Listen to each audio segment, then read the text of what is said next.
Hello, hello. All right.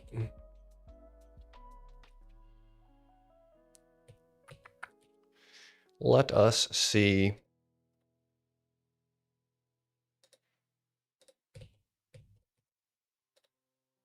Okay. I think we're all set.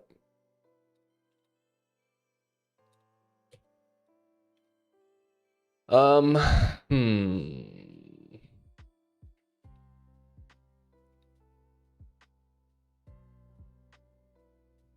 I was kind of doing decoration stuff. Let's see where we got to.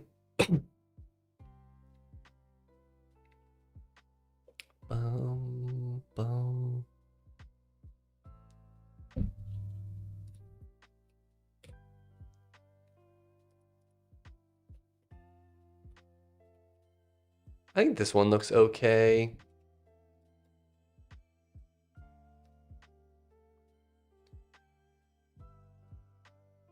One thing I do want to add is like set piece decorations that are just passive but change the map.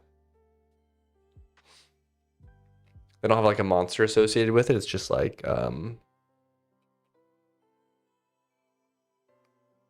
yeah, I do want to do that.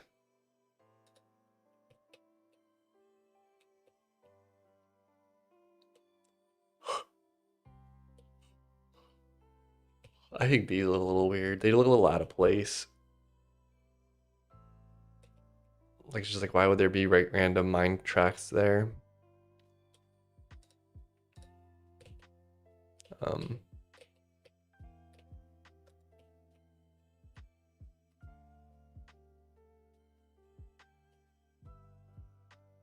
But on this one, I want to add mine track decoration set pieces, and I want to add like lava pool decoration set pieces, I think. And then over here, I think I want to add lava pool decoration set pieces.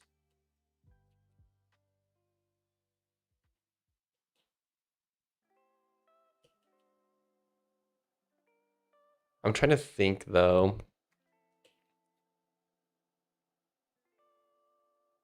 If it's a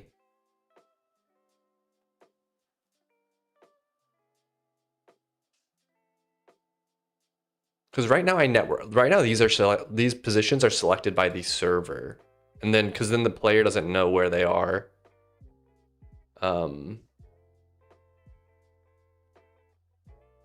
Which is fine, I think. That's a cool attack.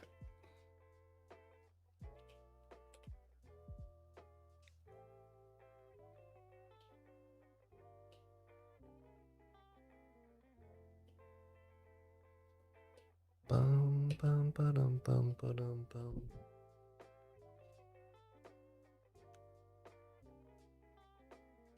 And also be cool to add these little cages, I think, in areas as well.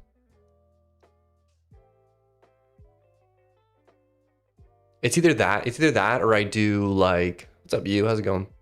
It's either that or I do some kind of like procedural placement where I say like I'm gonna place down mine tracks decals here, and then I just like do like some random walk to place them.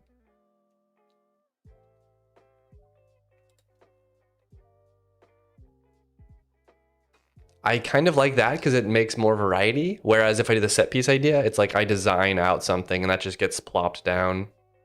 But I feel like realistically, I want both cases. But that shouldn't be blocking. Wait, why does that have a...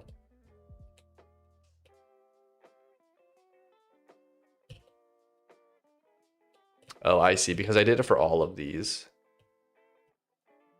Maybe the volcano heads should just not have a collider so you can just run through them.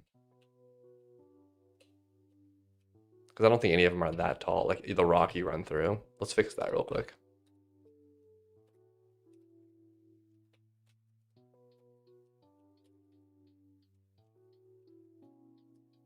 We'll just have to change this base to not have a structure collider. That's fine, that's for collisions. We want to remove this.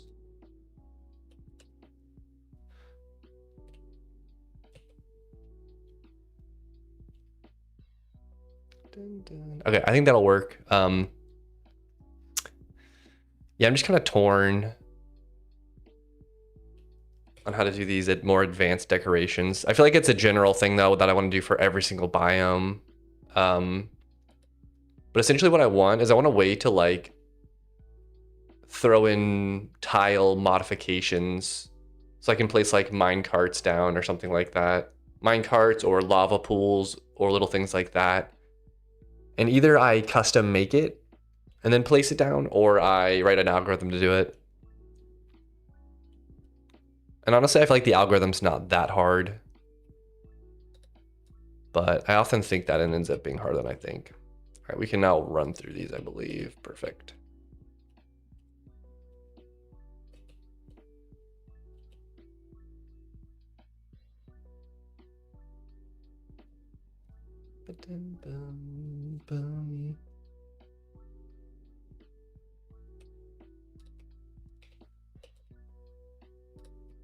I'll just stage that so we have the change saved. Let's go look at our decoration pass process, and maybe there's an obvious place to put this. This is my decorations configurations. And these must get set in some decoration pass thing. Let's go here, look at that.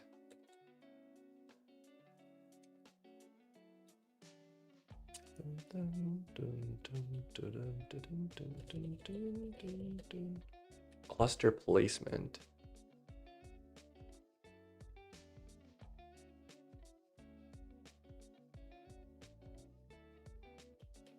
Like I basically walk through these to add decorations to the map, which I think generally works. Though this probably needs to be more of an interface.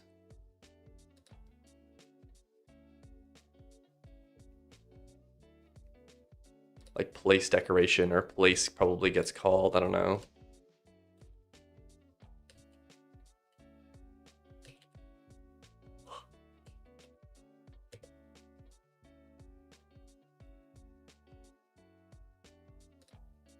Yeah, we pick a random from the decoration. Hold on.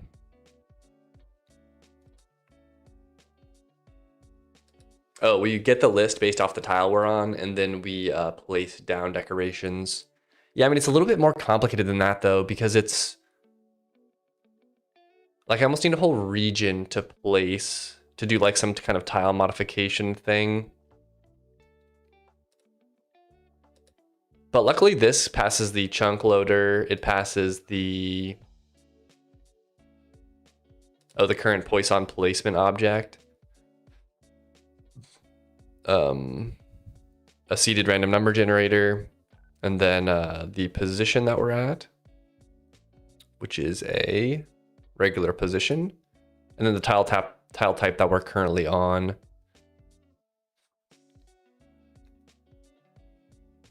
I'll be right back. I'm gonna get my coffee.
Okay, I think I thought this through a little bit more though. I think what I'm gonna do is, I think the decoration passes I want to do for just adding entity objects to the map, and then I think before that I want to do a pre-processing pass where I take like I have a big map, and I might want to change tiles on it to add like little features, if that makes sense. Like I might want to add like a little frozen lake, or I might want to add a little like body of water, or a lava pool, or minecart tracks. I think I want to do that before I do this thing. And I think these are kind of like overlapping. It's not like I'm putting a bush here or a rock, right? I'm adding like a change to the tile map. And then I want to do the object decorations based off of the changes to the tile map. Like if I change grass to be a pond, then I might decorate it differently with the object. So I think this should happen before all of this, which is kind of nice because I don't have to go through this and update it to like be more flexible. We'll just do a pre-pass. Like another thing that we do during the map generation, because rum generator runs, and hold on. Like even this is kind of like what I'm trying to do, which is if you're in this biome, I want to change water to ice because it's a frozen biome. What's up, Dracula? How's it going, buddy? How you doing?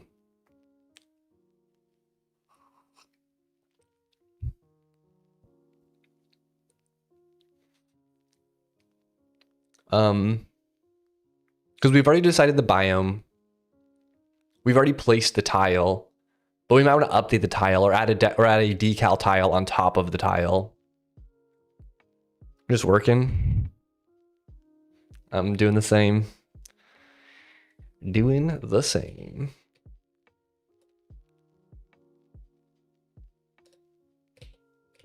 But it's going well. I think I have a plan at least, which is nice.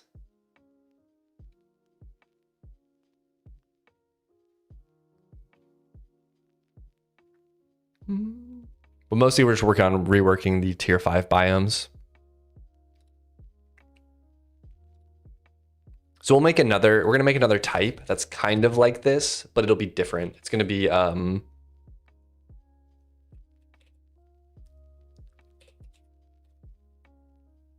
decoration passes. I don't know.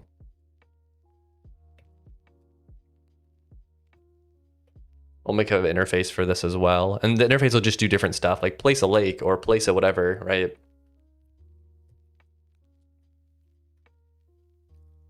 I don't know what just happened. I had Control Alt and I hit E. I think it took me to the end of the file.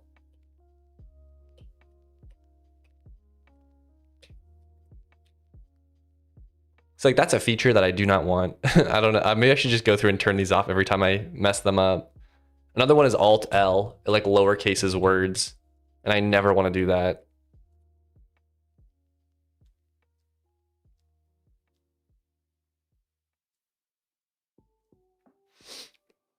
I also saw there's this thing called I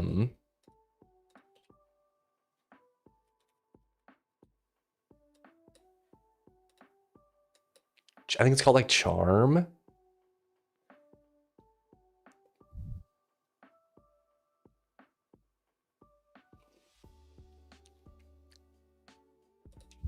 It might be this.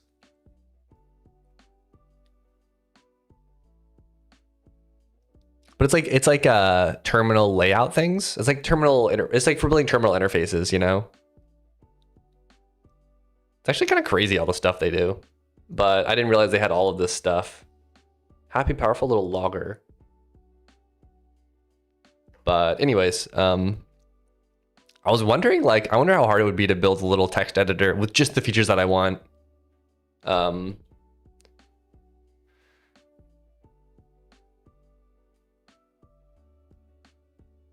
Also, it's weird they put a U in. Is Glamour with a U? Glamour?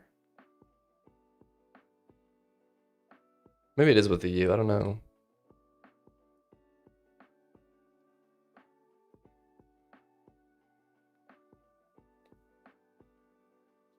I understand this. Style sheet driven markdown renderer.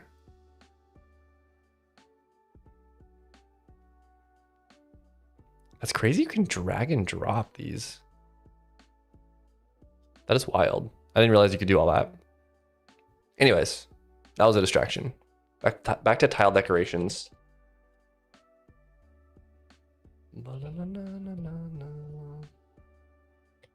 I might move this decorations pass. We'll do this pass dot generate. I don't know. I'm just gonna pass the same stuff in.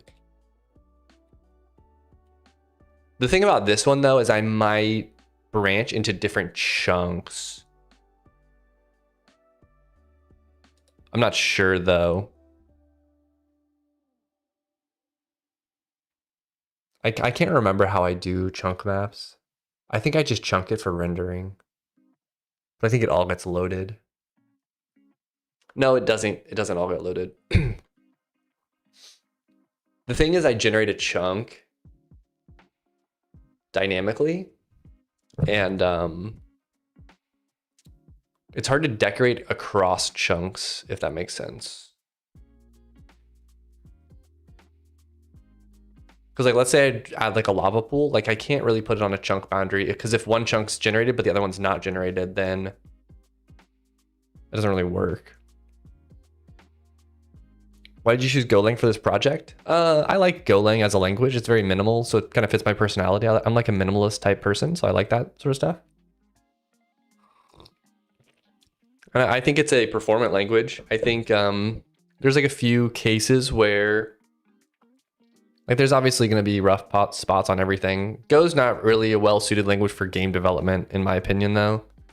But it's a good general purpose language. So it's not like a good game dev language, but it's a good language, if that makes sense. But there's a lot of times where I have to like do kind of weird stuff because Go has some limitation that is kind of like hard to work around. But like compared to like I don't know, because like back when I started programming in Go, it was like if you did C++ or something, you've got like header files, you have to manage all this stuff. There was no good like package ecosystem. Maybe there is now, I don't know. But like all that stuff is just so painful. And that was kind of what I was deciding between. And I was like, man, just like the package system is so nice. I know, I get that this is like long ago. This is like before Rust, so like in these newer languages that have like good packaging stuff, good package specifications. Yeah, I mean, just like deciding between that was like such a big, like that's such a nice feature to have. Just being able to pull someone's package in and use it.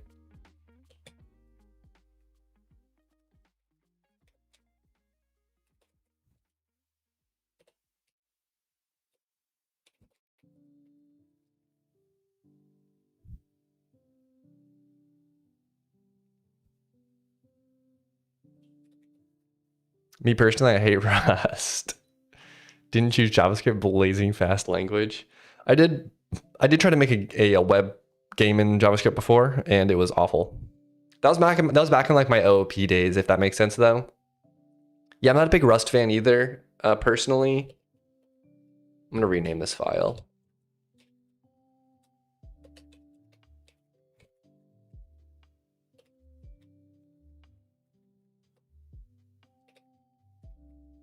I'm not a big, what's it called?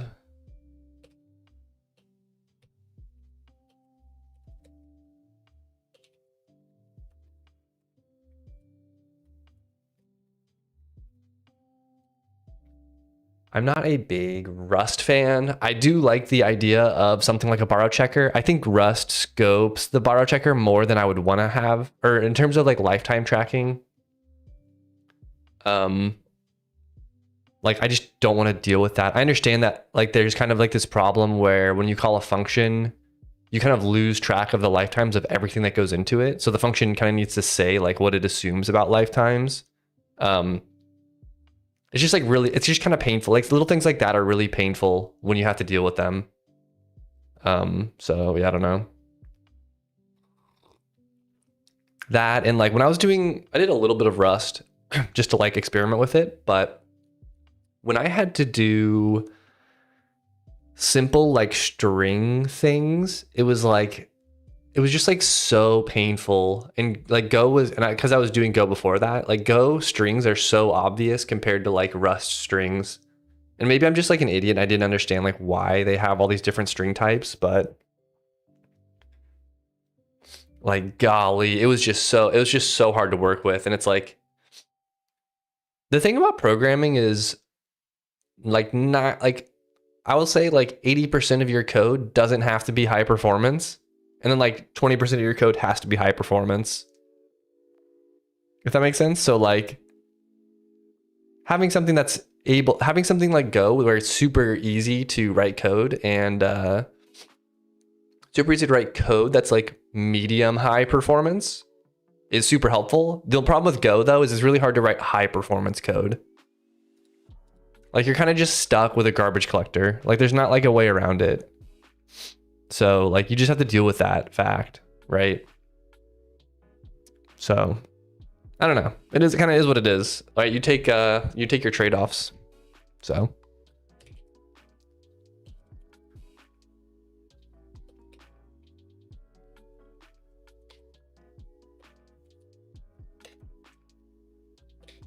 you kind of have to pick your trade-offs. Let's just make a simple one of these.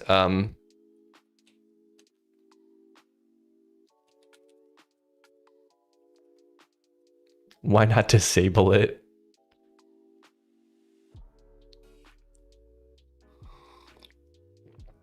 Just hope people don't play Mythfall for too long. I love Golang because you can read it like it's English, I'm not gonna lie. Yeah, that's something I like in languages a lot. And why, like, I think Zig is a really cool language too. I think comp-time stuff is really interesting. But like, I just hate it when they start adding these symbols that are like really non-intuitive to me. And maybe that's just like, cause I'm not willing to like learn. I don't know. It's just like, I don't know. And like Rust, I see this syntax for like slices and it's like 4 dot dot like 5 or something like that. It's like, I'm not 100% sure if this is the syntax, but they do this like dot dot thing. And I think it's just so bad. Like, I think that's just such a bad syntax. Like, what does this mean? It gets so unclear to me. But I don't know, maybe I'm just like over complaining about silly stuff. But like syntax is like this. Syntax is where it's like do thing. And then they put like a question mark at the end, or they put like an exclamation mark at the end or something. Like things like that, I just think are like too terse. Like I see this and I'm like, I have no idea how to like intuit what that means. Like I think for stuff like this, you should really just do like they just throw a keyword in front of it. Like I get that it's like worse than Go, or it's better than Go in terms of like redundant code where you do like val air is do thing. Then you have to do like if air not equal to nil, return air. You end up with that. Though I do think Go could solve this entire problem by just letting you do stuff like this. Like just letting you do a one-line if statement. I think that like solves this entire debacle. I know, I get that's kind of long to write, but you know, what can you do?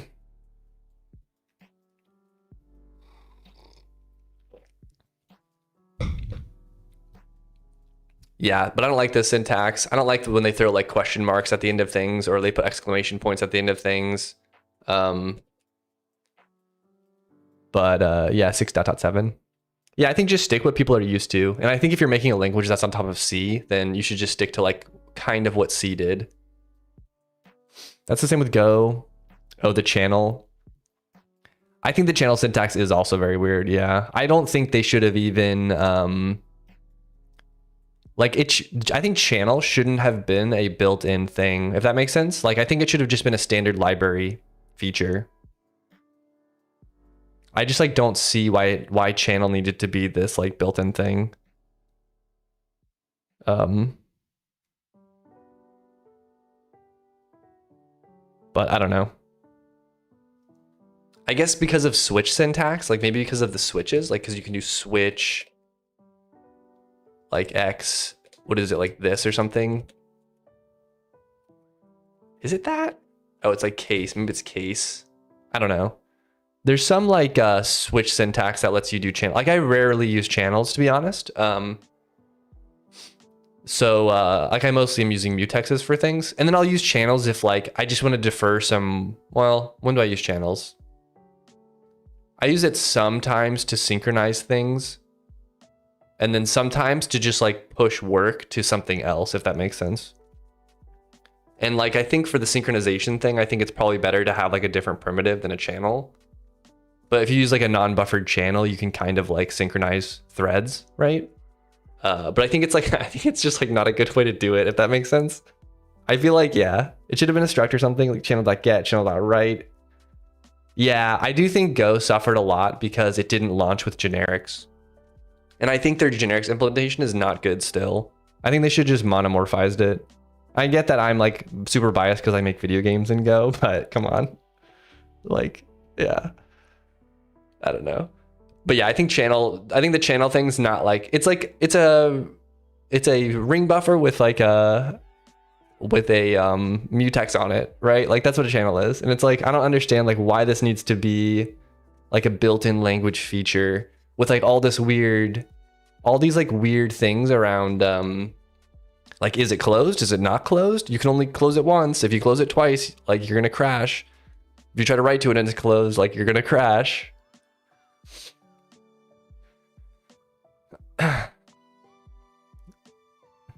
Wow, what a coder that is biased to his favorite genre, preposterous. Yeah. I just feel like if you want something that's like a generic, that's but you don't need it because of performance, like you just use an interface. I don't know. Like I feel like there's other solutions to this. There's something about this that I was looking into. But I hesitate to even try to explain it.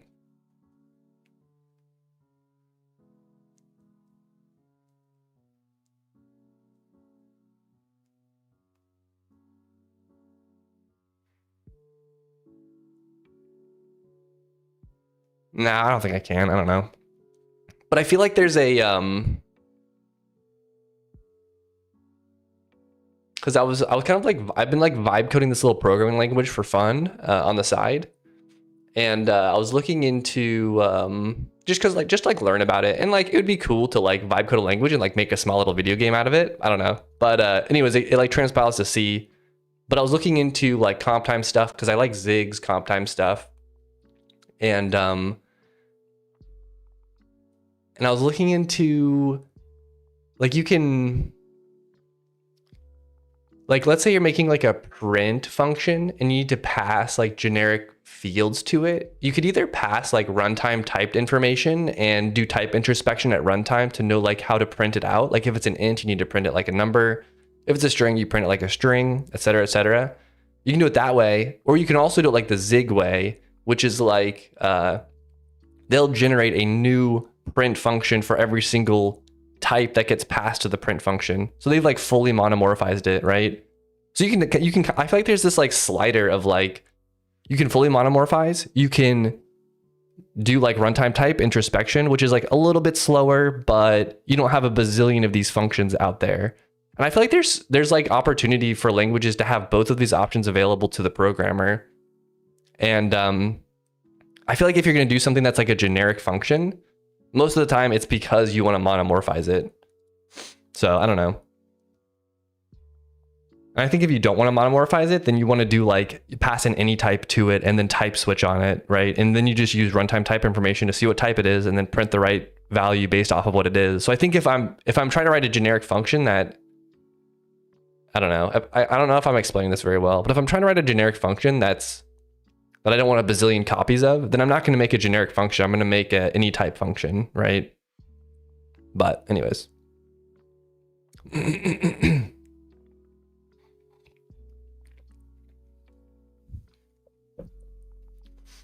What's up, Hazama? I made the mistake of focusing on generics too much, and now I store my ECS components with type reflection. I'm about to rewrite it fully. Yeah.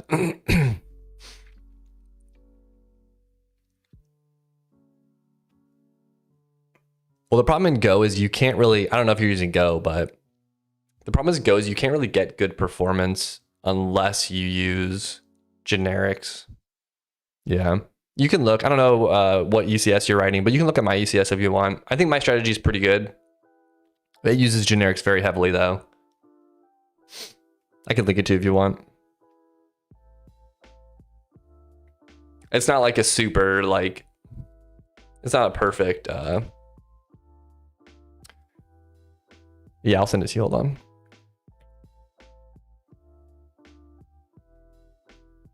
ECS.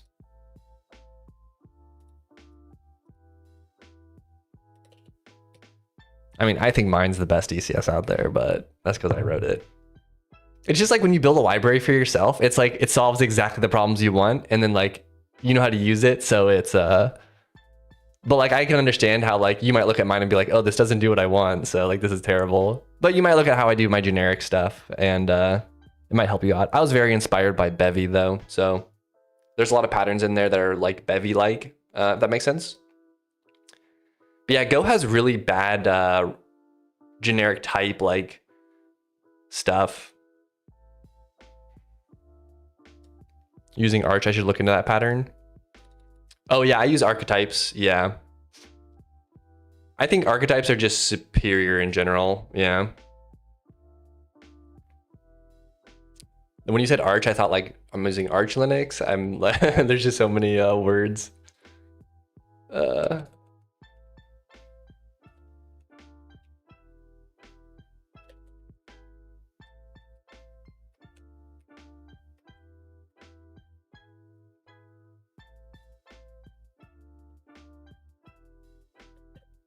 Base.tile.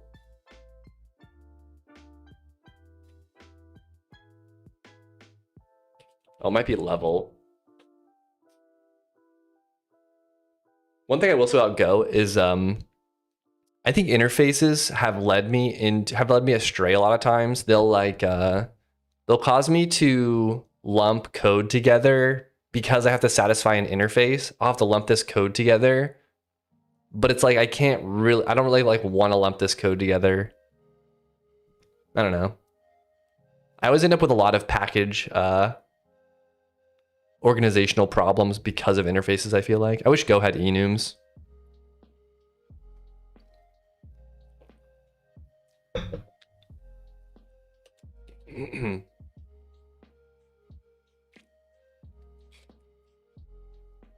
pgen.range. We'll do like a size field.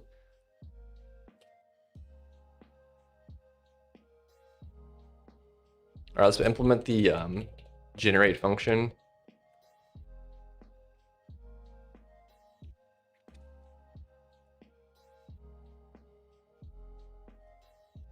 One piece of terseness that I do think I like is I think I prefer to write U8 instead of uint8. What do you guys feel about that?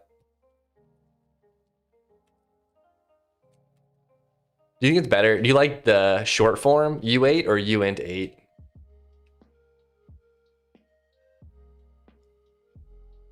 Yeah, some type enums.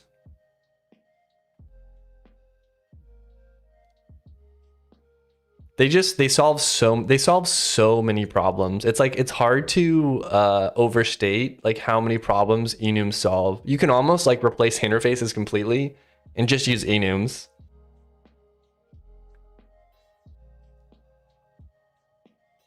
They're like closed interfaces. Uint makes it more clear to me. Yeah, I'm very used to doing this uint8, but I think I like this a little more. I don't know though.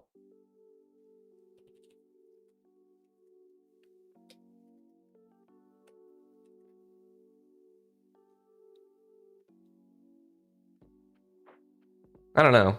I'm kind of torn, but we should all just go to what C++ does. Well, no, N64 is not it. I64 is not it. The only right solution is long. Yeah. Yeah, because I was building this transpiler, so I had to do so much. Like, I didn't realize how convoluted the C sizes are, you know? And it's like I think they say that like int is like platform dependent, but then it's like, but it's really not platform dependent because it's always going to be a 32-bit. It's like, okay, cool. Like it is, but like it's, I don't know. It's not like your CPU width. It's like sometimes your CPU width, but then like sometimes it's just like they force it to like be 32 bits. It's like, okay, cool. So I had to make like for foreign functions, I had to make it what?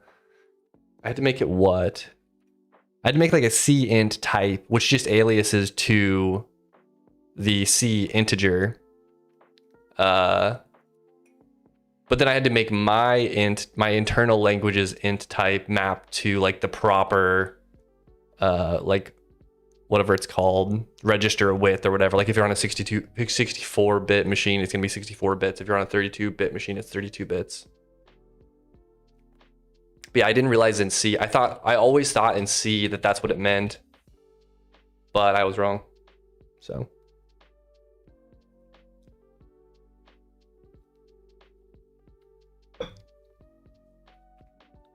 All right, let's implement this. I think, okay, what I think this is gonna do is I think all it's gonna do is, well, hold on.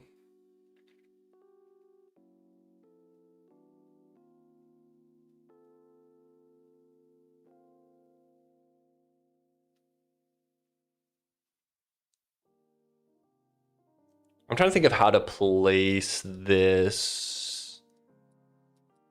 I think you will be doing, you have a chunk. I really think I'm gonna do Poisson placement again.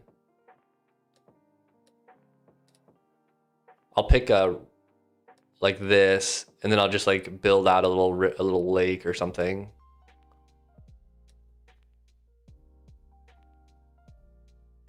But I'll probably do a Poisson placement map for all decoration passes for the tile modification, because I never want to have like, let's say I do rivers like lava lakes, and I also do like minecart train tracks or whatever, right?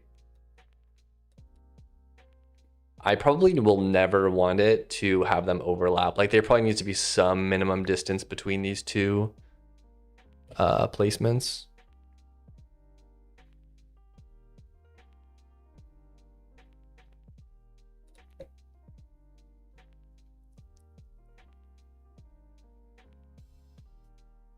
So maybe I need to do something like this.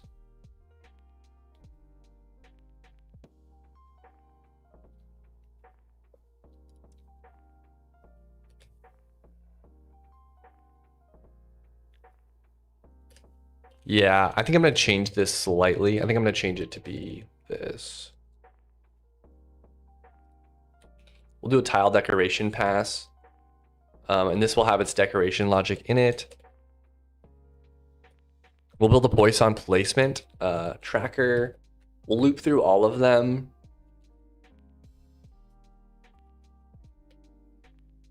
Oh, this is just an iterator for it. That gives me a bunch of positions that I've selected.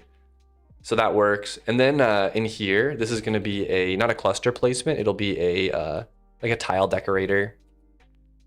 And this is going to be a tile decorator. We'll have to fill out what that type is going to be, what that type's going to look like. Is it ER? I think it's OR. OR feels natural. I don't know what this interface is going to be, but it's going to not be this probably.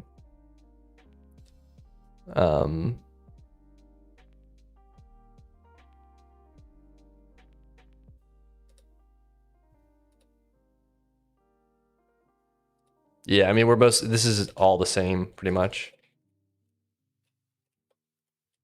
It's pretty much get the tile type, or get the tile position, get the tile type, look up the placement list of things we could reasonably put in this area, and then place it.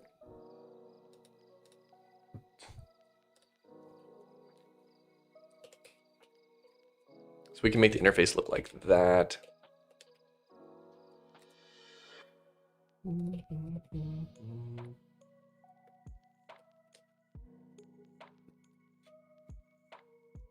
Okay. This is tile decoration pass.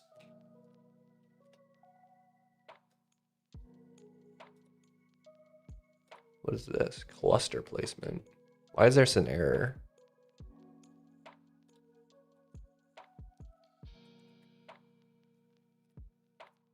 Oh, okay, and these are individual passes. Like if I want to do like a low frequency and then a high frequency, I can do that. The only downside is I probably will just have one decoration pass for this. Because the problem is they'll end up overlapping because they're gonna use different Poisson placement checkers.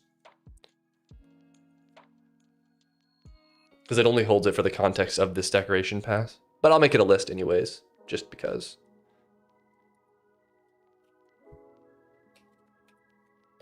What's up, Michael? How's it going, buddy? How have you been? All right, so let's try an algorithm now for this, and we'll just do a like circle. I'm just gonna make like a random circle probably. I'm sure there's some like thing I can look up, but essentially we just want to look at the spot we're at, which is gonna be this position. We'll get the tile type for it, or so we'll get the tile position for it, and then we will just go like spread out on a circle and place that tile, this updated tile there. Oh, nice. I'm doing good, yeah. Same old around here. Just working on Mythfall. And then vibe coding on the side a little bit. I like vibe coding because it's like AFK. Like I don't really have to focus on it. I can just like let it run and come back to it. And it's nice because I just like specify what I want and then it does it for me. Why'd you get work off? Are you taking like a vacation or something? You ready for this winter storm to hit? What winter storm? I live in Florida. Is it supposed to get cold?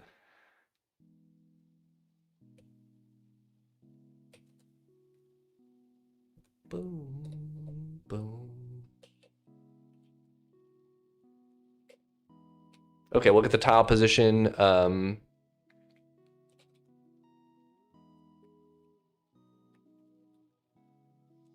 Or I think it's called seeded get. So this will pick a size on this range. I actually don't know how to do this. It's about to get crazy cold here in South Carolina, like snow cold. Oh, really? Dang. Yeah, I don't know. I guess Florida will probably get cold then. Because maybe northern Florida will get cold.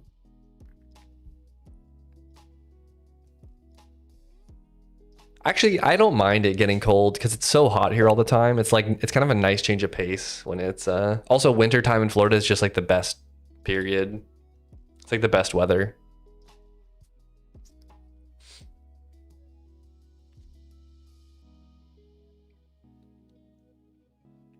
I guess I could iterate a square. Also, is this going to be a size, a radius, or...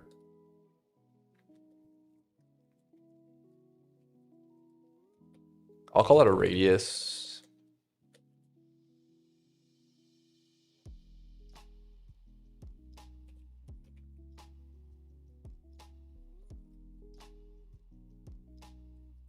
All right, and then we'll do this. We'll do 4x is, actually I can do this, x range.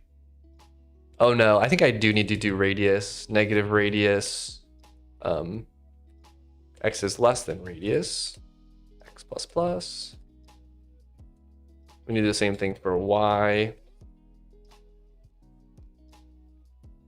That'll give us a square, and then we'll just check to see if our position is, if our tile position is further than the radius. And if it is, we will skip early.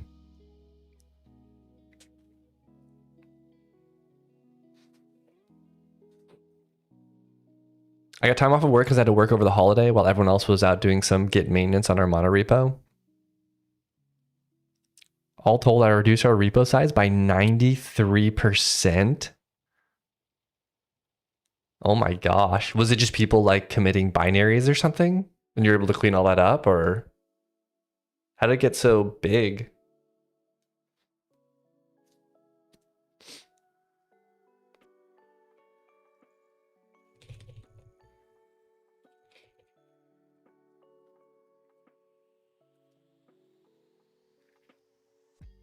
I think for distance, I can just do, I think I might have a function. I just do tile pause dot sub pause.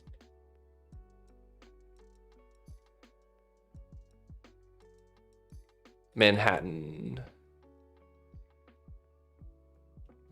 distance. Are these the same? What is the difference between this? I'll just call Manhattan distance. Was it tile dot?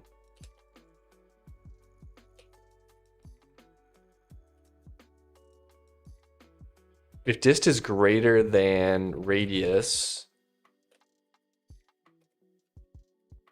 then we'll skip. Else we want to CL dot, what do I do? Add tile?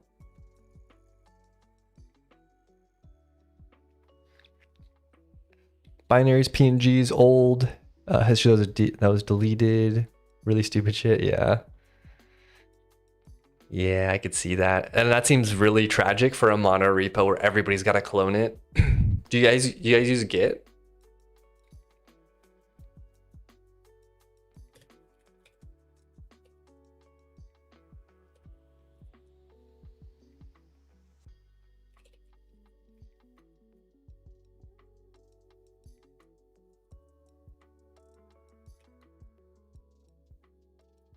Okay, cool. I think this will work though. So basically we'll just set the tile to this tile type. And it should just make circles of things. So let's go ahead and add this now that we have it all coded. We'll just do this one decorator example. We'll put it into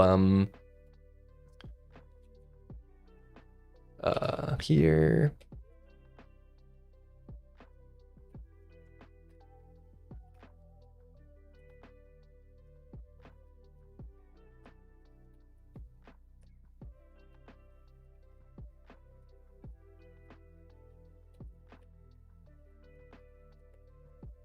Also, I heard Go is getting better. I heard Go is getting better, like syntax for stuff like this, where like you can now do things like this, or maybe like just do this. Like it knows that it's this type. It'll know that it's like this type. It might not be for struct layout though, but it'd be so nice to just do like this, right? Obviously, this one is the inside interface, so I need to specify it exactly, but. For like big config structs, it's really helpful to have things like this. What are you vibe coding? Is it Mythfall adjacent? I was just vibe coding a little programming language. It just transpiles to C and then like has my taste of what I would want out of a programming language. Just kind of like it for fun.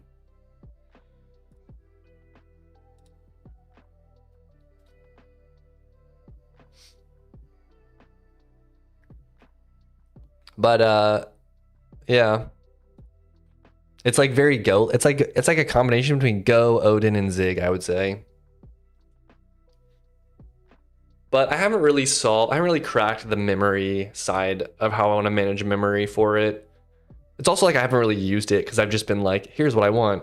And I've not really like programmed in it that much. So it's not like I haven't really been dogfooding it. And I think that that's the way to get like nailed down features is to use them a bunch. But I kind of have like a high level plan of what I want. But I mean, it's pretty impressive how smart these AI little coding bots can do. Like it's pretty impressive what they're able to do.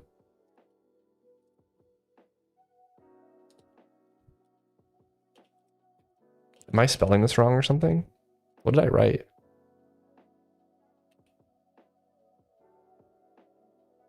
Oh, it's pass. That's the type. Passes is the word.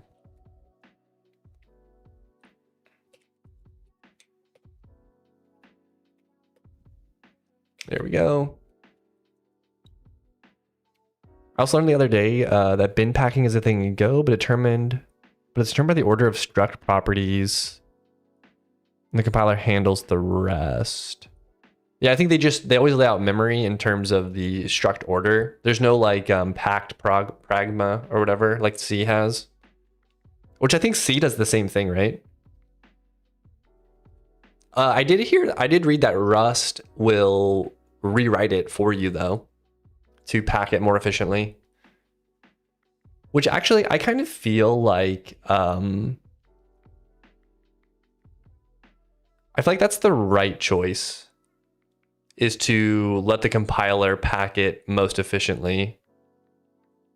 And then having like a way to mark, what's it called? Go should do that, but doesn't. Yeah. Well, I think Go wants to be like, or why would they do that?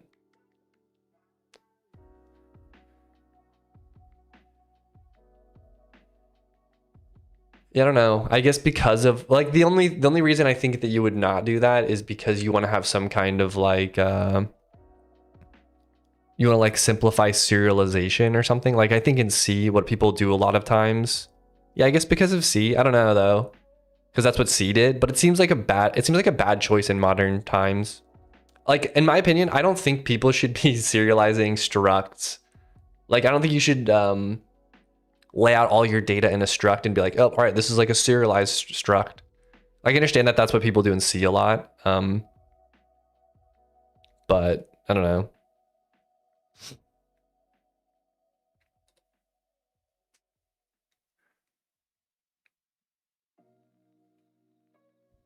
I just feel like there's gonna be some like Zig also reorders fields. Does it really? That surprises me. Yeah, I feel like it should reorder fields by default, but then because you need to call C functions, you should be able to like mark it somehow. And Go doesn't let you do I mean that's probably why, right? Because they need to call C functions and Go won't give you what is the word for those things they put above? Annotations. Go won't give you annotations. So because Go doesn't give you annotations and because you need to be able to call C functions from Go, you just cannot, you can't reorder fields. But the problem with it is like, I really prefer to organize my structs based off of like logical groupings, if that makes sense. Like, I don't really want to have to put all of my Booleans together because I want to save space, but I end up having to do that just because that's what determines the layout. But I don't know. Wait, does Zig really reorder fields? Because I watched some talk from Andrew and it was he was talking about how he reordered some field in the compiler manually and it made it compile faster. But maybe I misunderstood that. That's how I heard it, but maybe he was talking about something different. Maybe he was talking about like compressing types or something like that.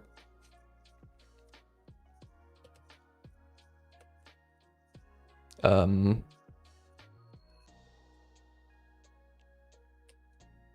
lava. Oh, this is wrong because what I actually need to do is make a decoration pass. Oh, actually, I don't need to do that. I can just do this.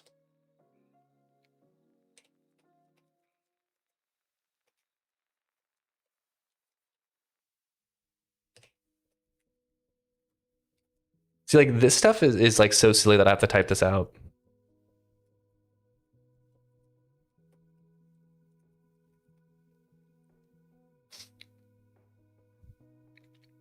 Do you have to though? We're talking about bytes here. Wouldn't performance impact be minimal? Yeah, it's just a problem when I have like tens of thousands of things. Like might have like thousands of bullets or like thousands of things. So it ends up being kind of wasteful.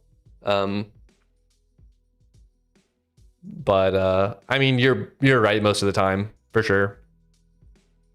Like there's some very wasteful structs I have in my game. Like you should look at my stats object. It's like it's very large. Let's go look at it. Stats active.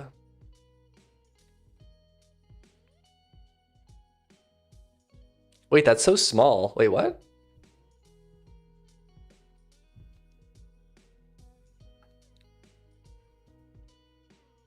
There's no way that this is that small. 56 bytes.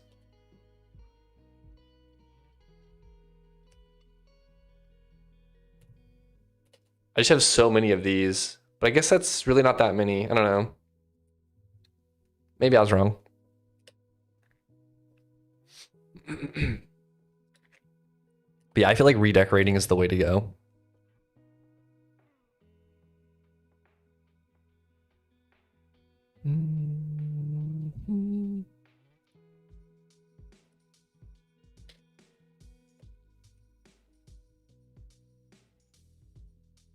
Okay, we need to map, we'll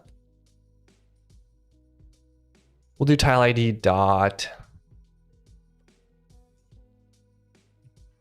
this one, this maps to a list of these, and then these have, this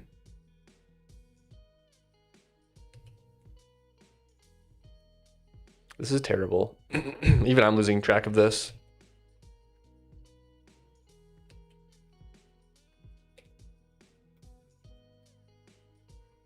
I don't even know what I usually use for this. Am I not in the right one? Tile decorator. Oh, oops, this should be up here.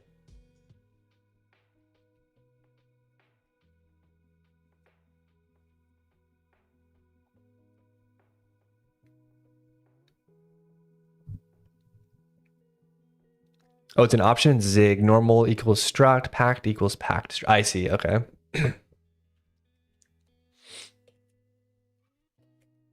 Yeah, the one problem.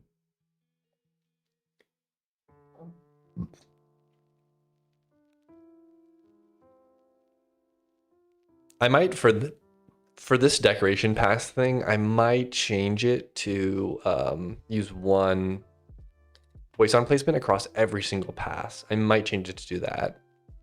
Because I might want to have different placements of objects at different radiuses.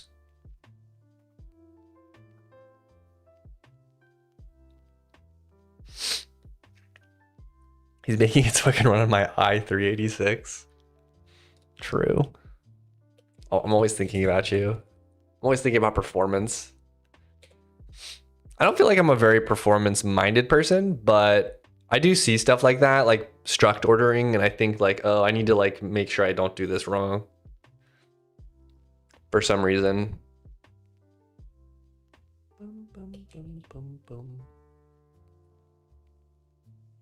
Can't cut corners if you notice it. Yeah, it's like one of those things that I know about, so like now I have to think about it.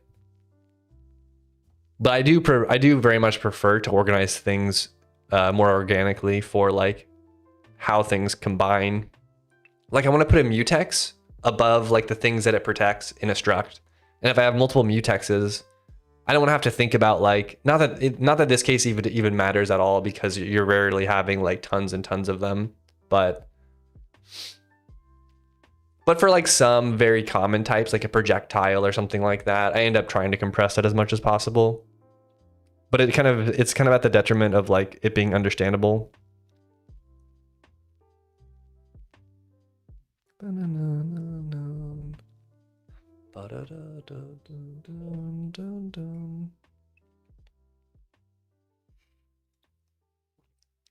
Good thing about cutting corners is you make 2 more corners when you cut 1. That's true. You kind of cut it down to be more of a polygon, or more like it turns into like a hexagon or a pentagon or something.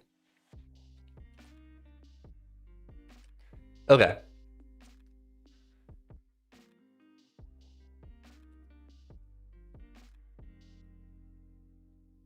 I don't understand why this is not. What's the error here?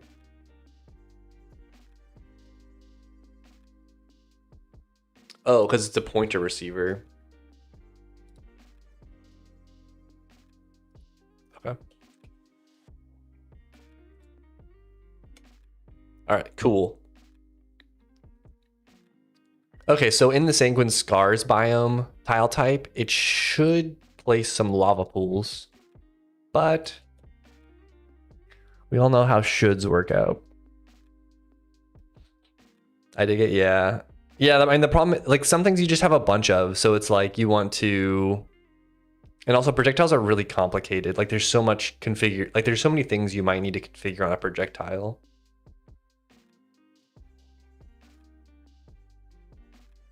Oh, I need to register this. This is another thing I hate about Go is because there's no like compile time type analysis features in your generics. Like you have to like manually register things so you can like serialize it. So you can know how to serialize it and deserialize it, if that makes sense.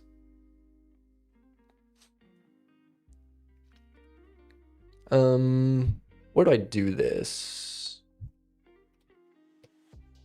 Decorate. Surely this is registered somewhere.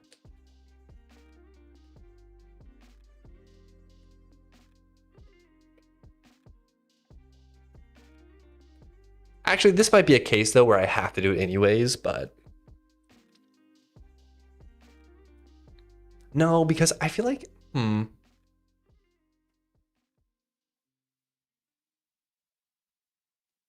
like when I serialize this, because it's an interface, the deserialization side needs to know what it is when it reads it out of the file. So right now I hash the struct type, the struct type name, and then I use that as the number of what it is.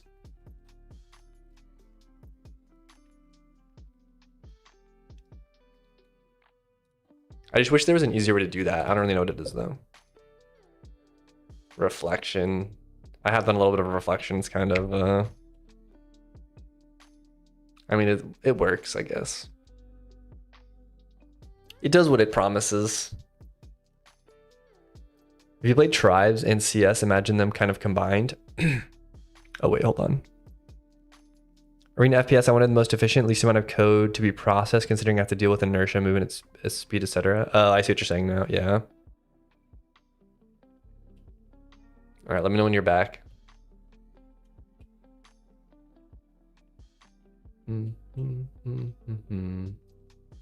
It doesn't seem like it ran anything.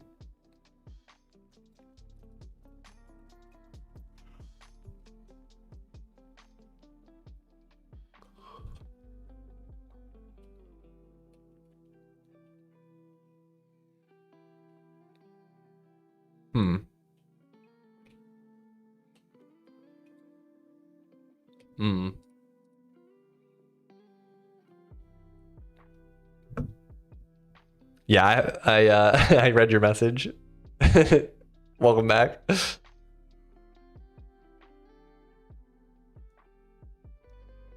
Should watch you on MPV, no ads ever. What's MPV?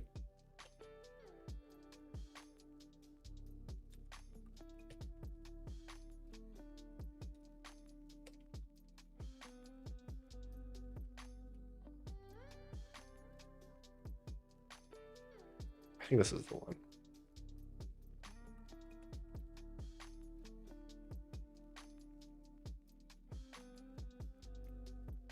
Media player video, very, very customizable. Oh, that's cool. I've never even heard of it. It's like a standalone, like stream viewer or something.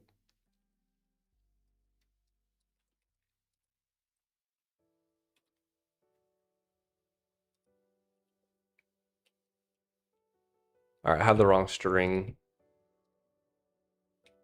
Or it's gonna be in decals maybe. Rock. Decal, volcano, rock, large. Or no, that's not the PNG. Oh, it's mountain.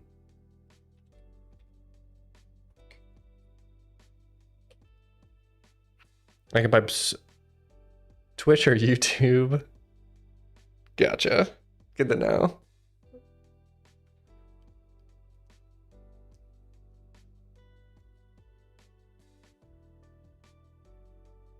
Bum, bum, bum, bum, bum. Okay. I have this problem where I need to detect some things as having shadows built into the sprite, because they need to have like their sorting done correctly because they have opacity inside of them. Like this has a shadow built into the sprite that's partially opaque. So that's like manually register those. All right, let's figure out why the decoration pass isn't working. So inside the program, change aspect ratio. Oh, that's cool. Gamma contrast on demand, nice. All right, let's see here. Tile decorations.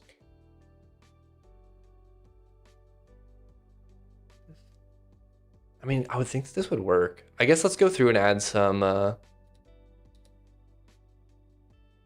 distance is greater. Okay, we'll just add some prints really quick.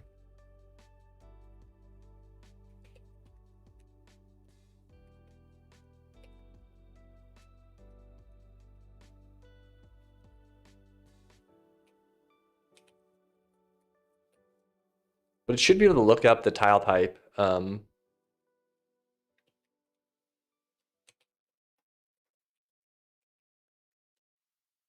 right, let's see.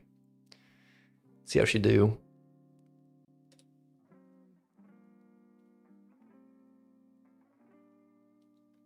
I'm pretty sure, I'm like 99% sure I put this into the sphere generator.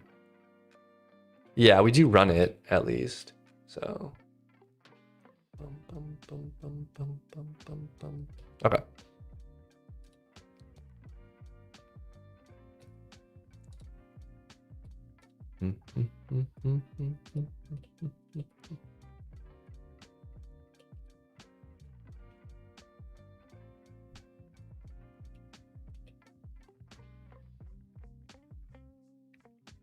Yeah, man, I'm getting the printouts. Generate run.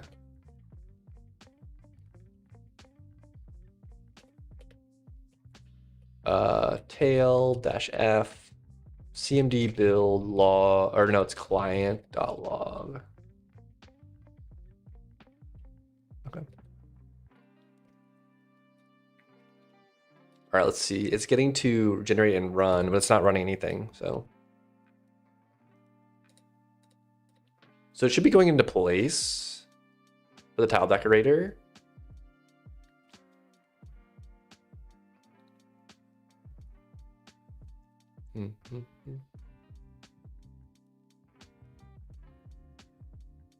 I bet I messed something like this up. Oh, this is completely wrong. This is the offset from the tile position. It needs to be tile pause.add. This is like the offset. Yeah, so I was like placing it on like around a circle around 0, 0 every single time. I went to the range yesterday with a torn shoulder. It wasn't a good idea. What, the driving range? That does sound like a bad idea.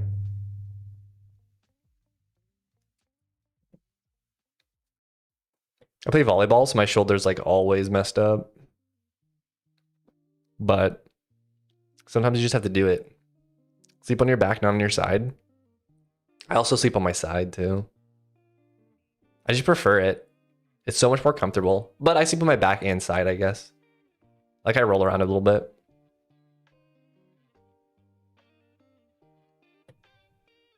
Yep, I'm driving small metallic objects with black powder. Oh, you're going to the shooting range? Wait. Oh, the shooting range? All right, let's look at the logs. It doesn't seem like it's working.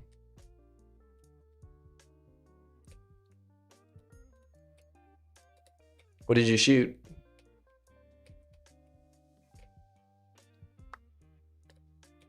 Let's add some more printouts here. I mean, we must be getting through this, right?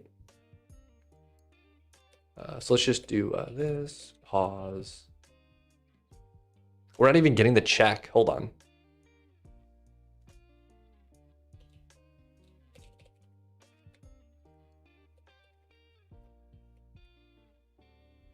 But run is getting run.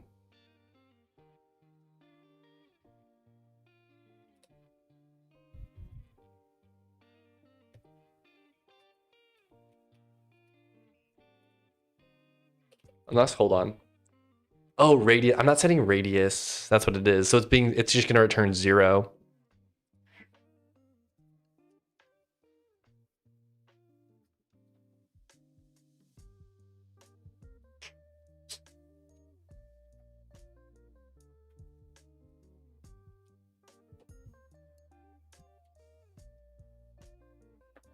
Do you hear those cats?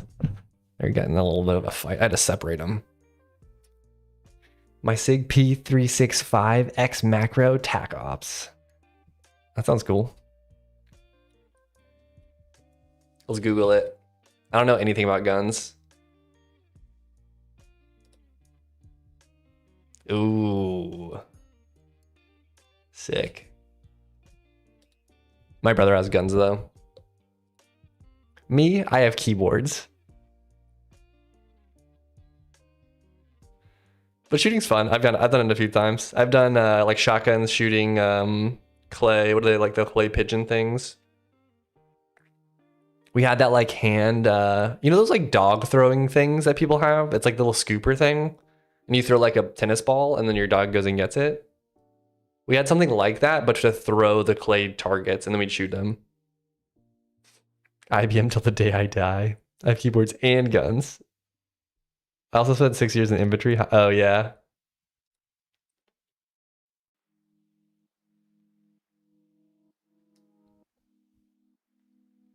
Comes with the territory, I guess. All right, let's set this radius.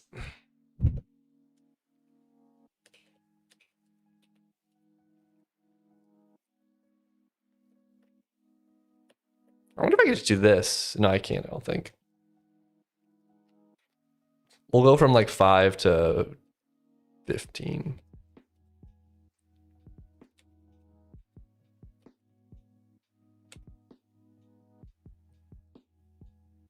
Other people at work hate hearing my buckling springs. Gosh.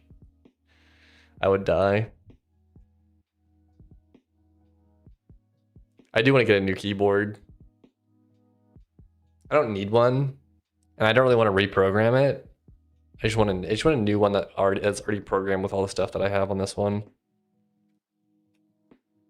Oh boy. That is not a good sign.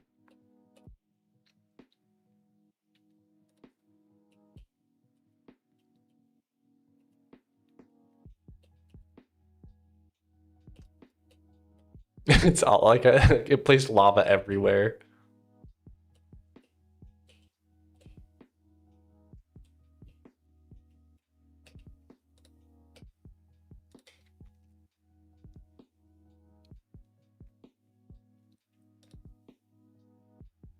Placement attempts 10. Minimum distance 50.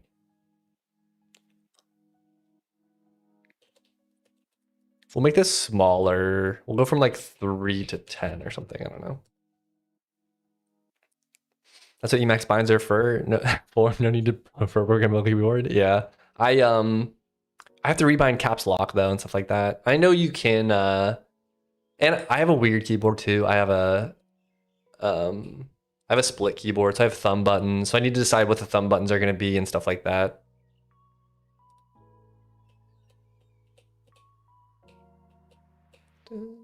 Why am I getting burned?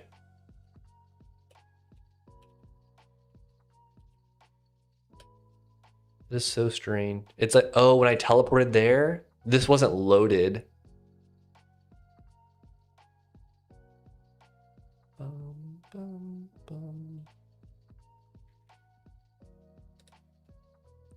Holding space is my super pressing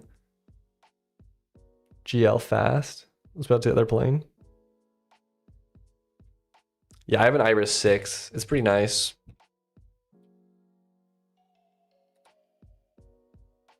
I have this. But I have like the really old one. I like it though. And now they have it sold with they've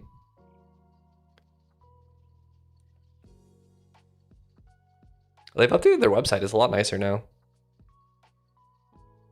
What's SE Standard Edition?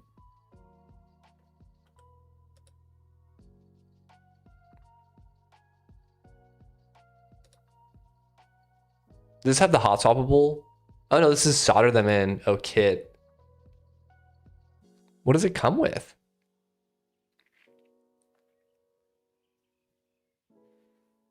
Oh, this comes with switches. Duroc shrimps. I've never even heard of that brand.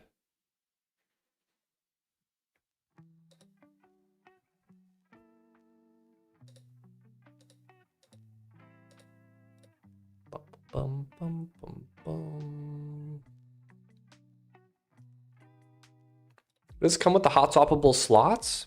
Oh, now it says 273. 300. Oh, from 185. That's 185 if you get nothing. Man, dude, everything's so expensive. Whatever. I'll never buy another keyboard. It's a nice keyboard though. I do like it, but I've only got one.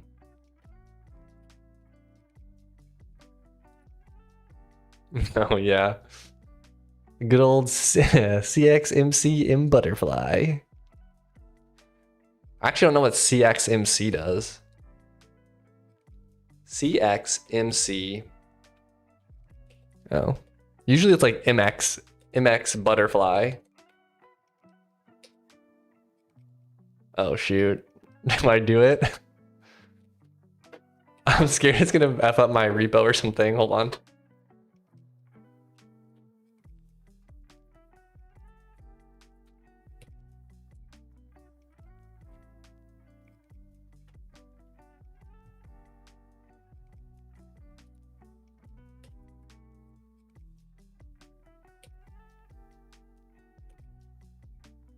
That's less cool than I thought it was gonna be.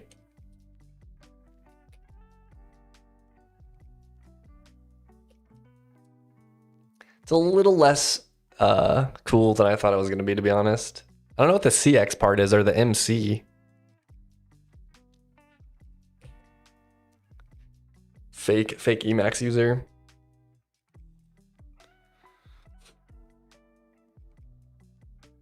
Looks like the prices on Mod Elf keyboards.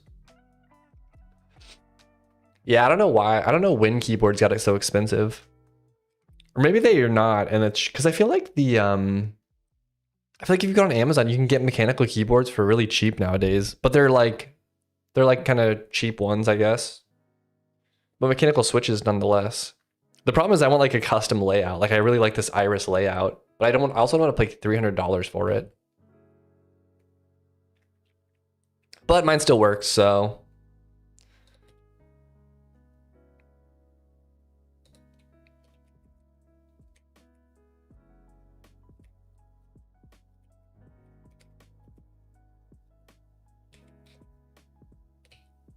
All right, let's customize this. I use brown. I use browns. Browns are all I've ever used, to be honest.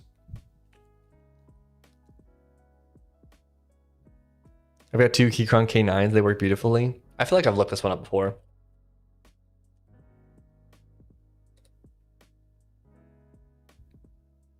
I do like the it's like this is a reasonable price. And this comes with keycaps too.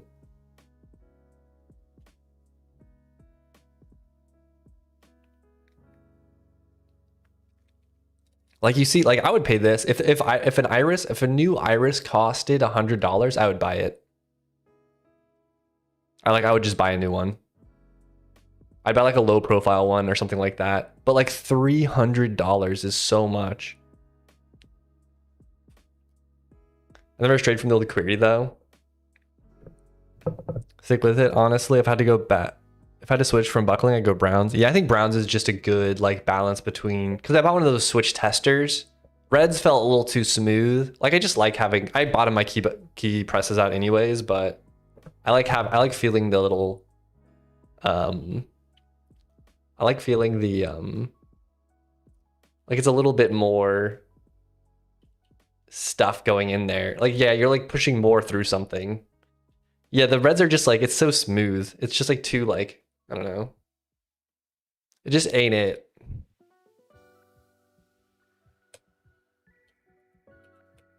I guess we'll go from 1. Let's do 1 to 5. Because it is a radius. Minimum distance, 50. Placement attempts, 3. We'll do 2.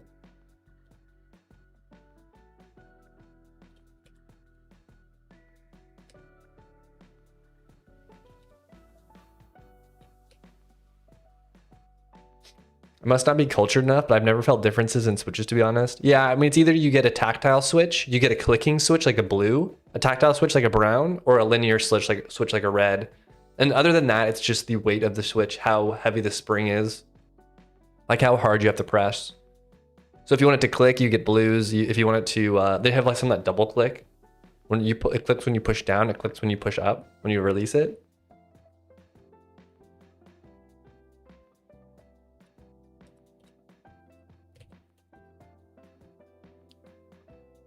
Is it mod elf keyboards or is it,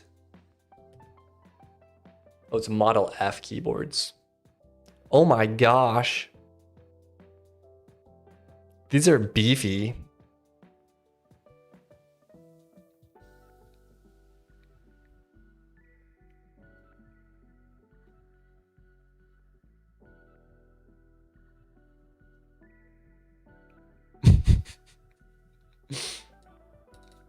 That's hilarious. Wait, so you have one of these?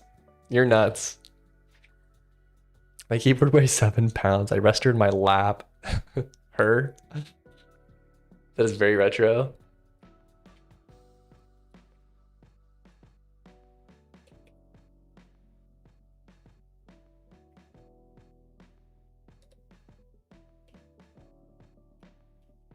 Okay, this is more reasonable.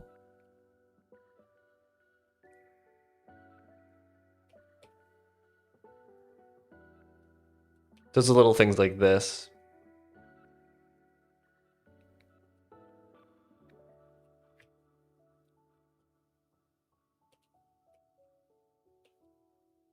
I feel like that adds a lot.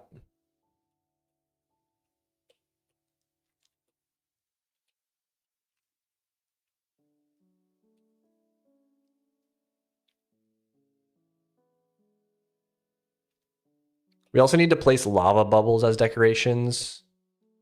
Also check this out. If you go in the flame, you go in water, it like purges the burn.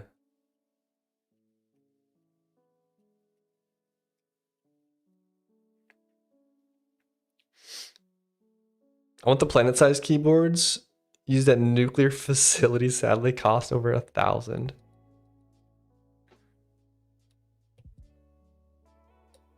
How long have you been working on that? On the game or that one feature? The one feature took me like 5 minutes to do, but the game I've been working on for like 4 years or so. I also need to add there needs to be decorations in these.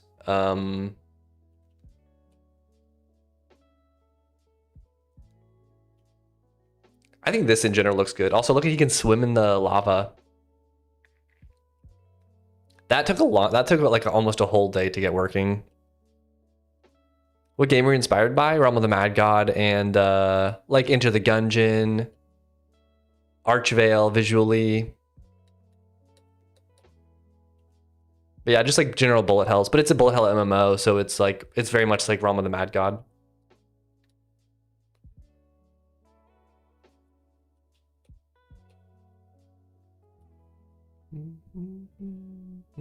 See, this is a problem where it's getting cut off at the chunk boundary. Thank you. Yeah, I think if I had the problem, now that I've done, because I built everything from scratch, like I wrote the rendering library from scratch, I wrote the networking from scratch on top of WebRTC, but still. But now that I've done everything, I kind of wish I used just a rendering library that wasn't mine. That's the one thing I wish I didn't build myself was the rendering stuff, because rendering code just sucks. Yeah, Realm is still kind of popular. They have like thousands of concurrent players. And there's other Realm likes that have spawned off of it as well that have like different styles. There's one called Born Again, which is really popular. And what is it? Wait, which biome am I in?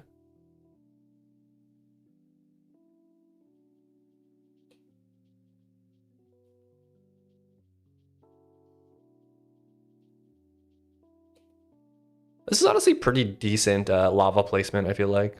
What was I talking about?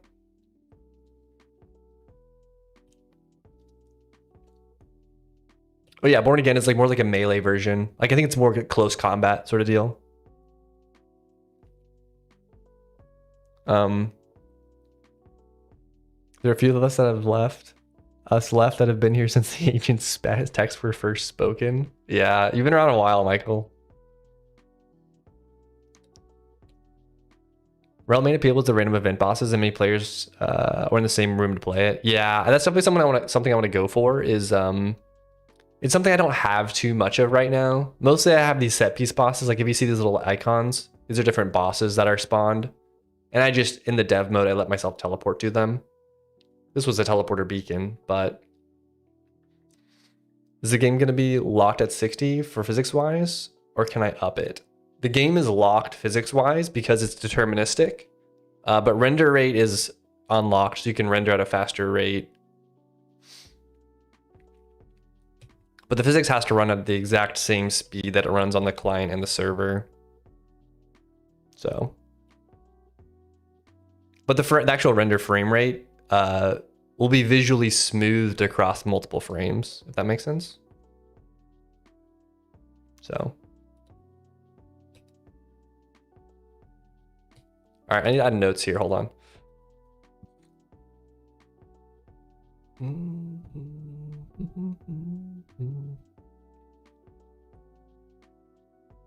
Let me just add some notes. Hold on.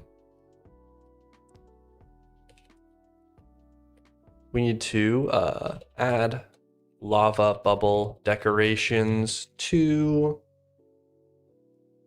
lava tiles. Oh, minecart tile decal placement thingy.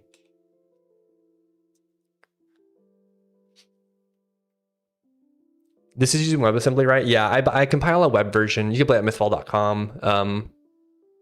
But it's yeah, it uses WebAssembly. But I have a desktop version as well.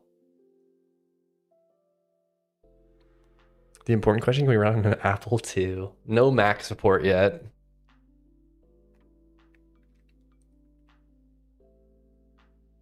I don't have a, I think you need to like register as like a publisher or something like that to build for Mac. And I don't think I have like the key or whatever that you need to do it. So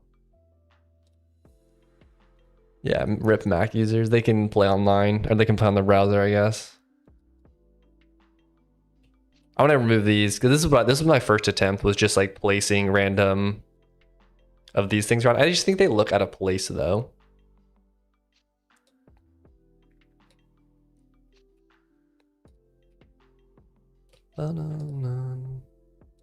Let's review through this though. That looks good. We can also do lakes, like water lakes now as well. That's fixed. That's fine. Yeah, and this stuff we reorganized a bit, and we have that. All right. A tile decoration pre-pass for sphere generation. Okay.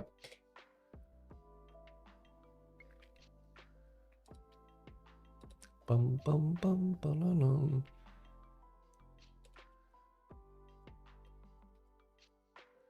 I don't really have any swampland biomes. I'm wondering if I should put water. Are you still avoiding the Postgres migration? Kind of, maybe. Kind of, maybe I am.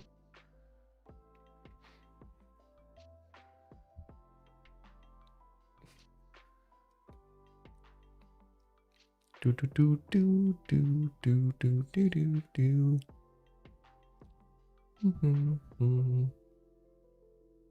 Let's do beach. We'll add little tide pools. Some things never change, I know. It just like, I don't know, it just works. I rarely have to do anything. But if I do migrate, it's gonna be at launch probably. Like I'll do a wipe, I'll do and I'll migrate it all at once.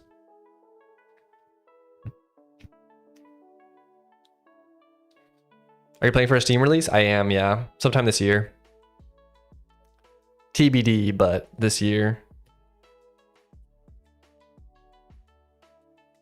Bum, bum, bum.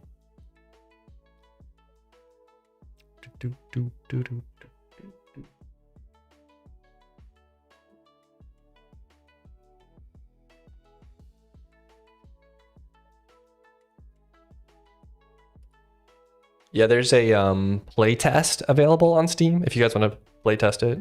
Just DM me on Discord and I can steal a key. Cool. Now I have little water segments.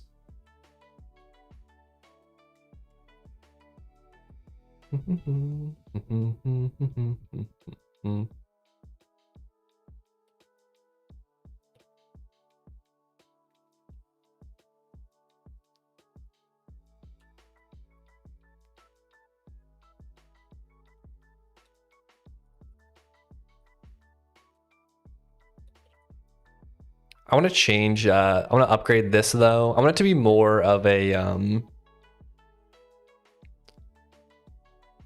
don't know how to explain it. They actually don't look that bad. But I want more shapes, if that makes sense. But I'm not really sure how to accomplish that. Like what it's going to do is it's going to end up making these like diamond shapes because it does Manhattan distance.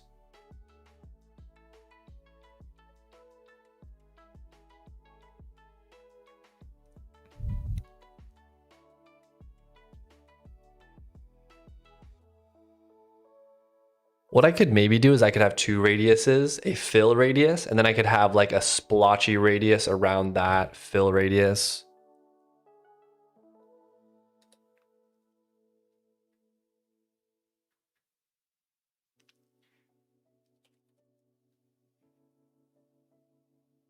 Let's just we'll do a quick experiment here. We'll do what we'll do is we'll hard code some value.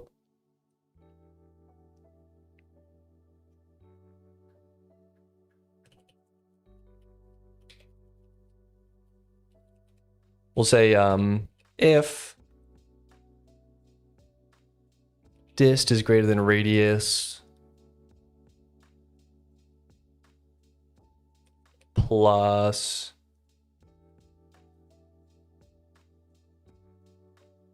like 2 or something like that, then we'll skip.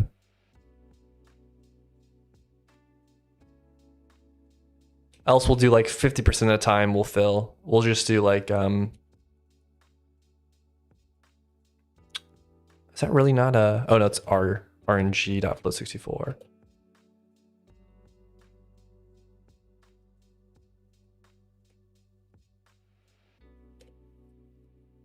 So if we're inside the radius, we'll skip this. If we're outside the radius, we'll check to see if we're outside radius plus 2. Otherwise, we'll 50% roll and then decide to put the water tile.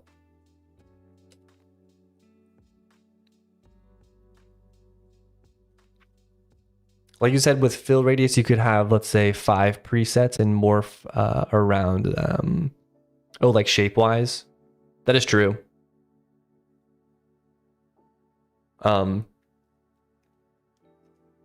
But yeah, I think I can write different generators. Like I have a different generator. Like this one's mostly like a circle sort of thing.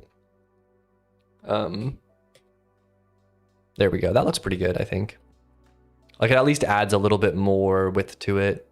It is weird that you can see the chunk, but I don't really know how to solve that, to be honest.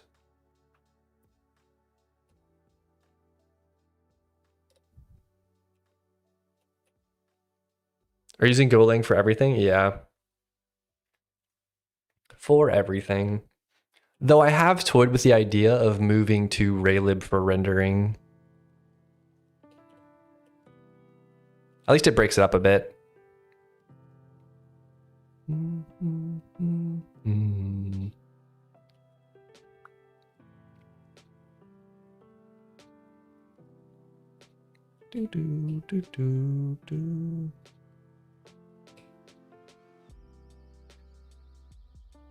Raylib is great, I can vouch for it. Yeah, no, I think Raylib's a good library. The problem is I didn't have there was no way to do Raylib for a WebAssembly build, but I think that this guy has this new library which builds Raylib to like a WebAssembly module or something like that, and then lets me call the Raylib functions from my game.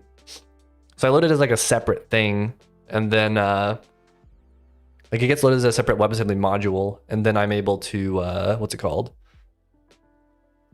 Separate WebAssembly module, and then I'm able to like call Raylib that way. Because Raylib can compile to web, but I can't go link against it and then compile to web, if that makes sense. What's up, Jomi? He heard WebAssembly from afar.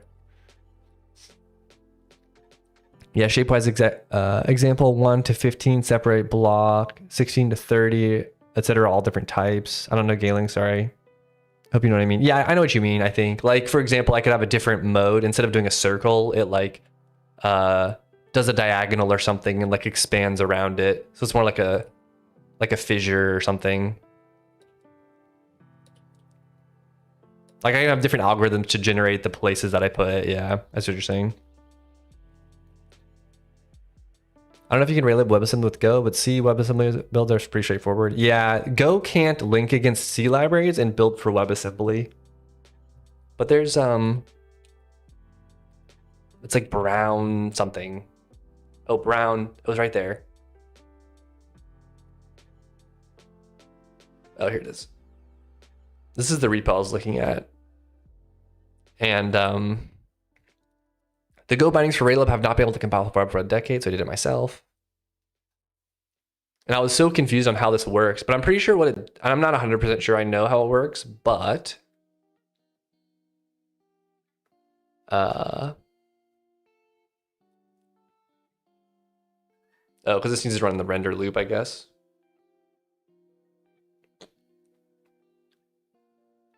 Wait, so I have to put everything inside of a...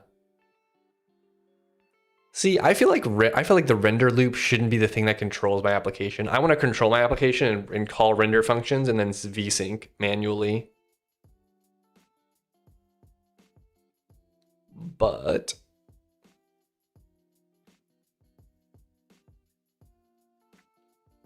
anyways, I wish he wrote like how it works, but I'm pretty sure what he does is he compiles a WebAssembly module or something like that. But I'm not 100% sure, so I could be wrong.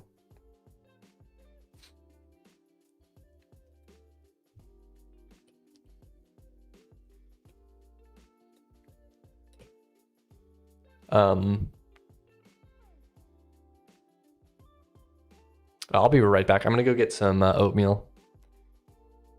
You guys can watch these monsters shoot at me. Give me 1 second.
All right, sorry. We're back. That's what I hate about WNIT. There's just not a better windowing library for Rust. It forces you to structure your application in a specific way. Oh, yeah. Oh my gosh, a lot of guys are here now. They all found me. Yeah, like I feel like your rendering stuff should be like external. I don't know. I understand like the thought though. It's like, oh, this will just run as fast as vsync allows it to. But then I end up having to like split my physics from my render loop a little bit. Like, and I also already have my own like system scheduler system that I like to use. So better still also have oatmeal when you get back. Yeah, I get the apple cinnamon one. Super good. He's really good at dodging stuff. 100% dodge. He's mind controlling his character from the kitchen. Yep.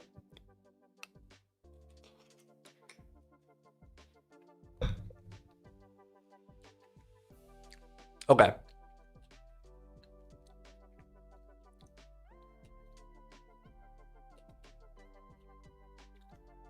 What's next?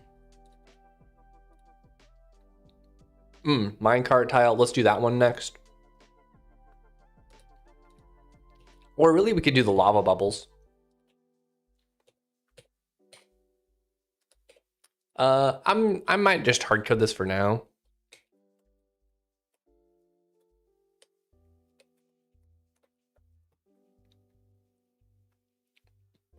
How do you handle the separation between update and rendering right now? I have like a system scheduler, my ECS. System.go. And I, where is it?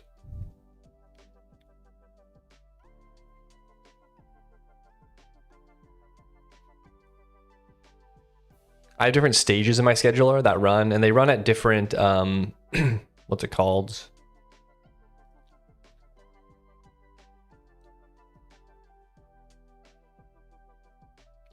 Like the loop runs as fast as possible. The step function runs as fast as possible. But it could pause because the render stage has a VSync happening, if that makes sense.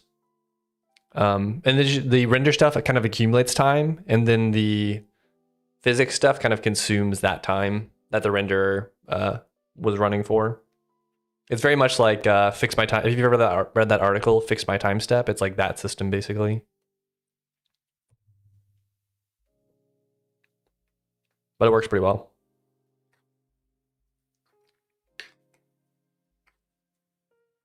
But it makes it hard when you pass your main function as like a callback that runs and you don't have control over that at all.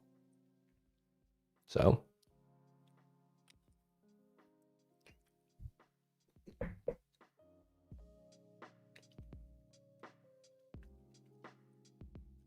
Okay, lava bubbles.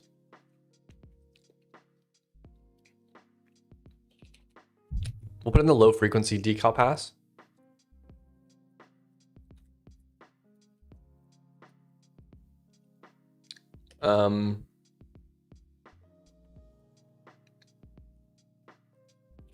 It's in prefabs for sure. It might be in decal.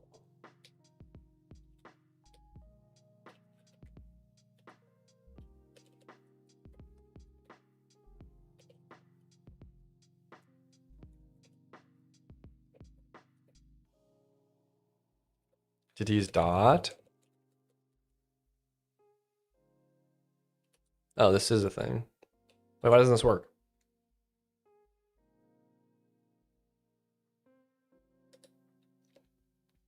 Oh, I need to do gen.place single. This is a generation path that just places individual objects.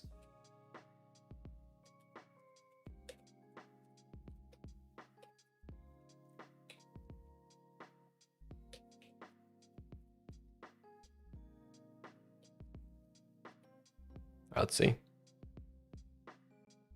Hopefully when we place the lava, the decals should get placed on top of it, so.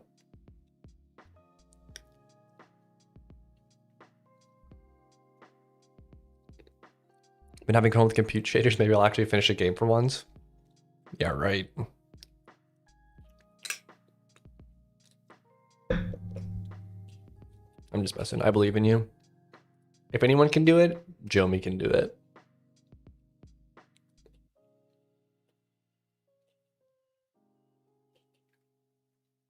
All right, we just need to find a lava bubble.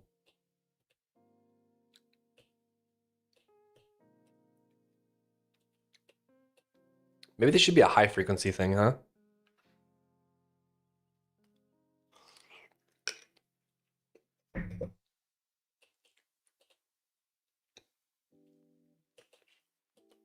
Problem.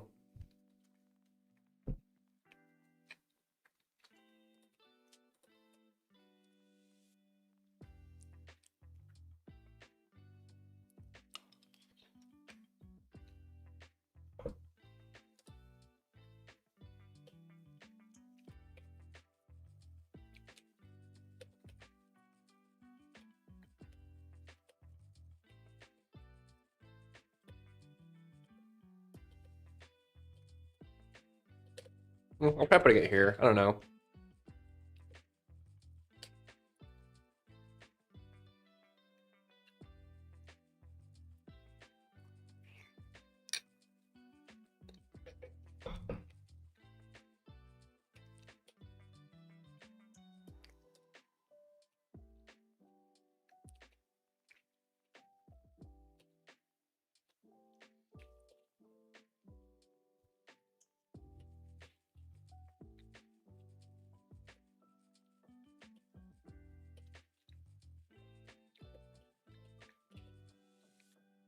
One other idea, instead of placing lava bubble objects, I could have a particle system that just spawns them to play for one tick, and then but only spawns them on tiles that are like a world space particle system.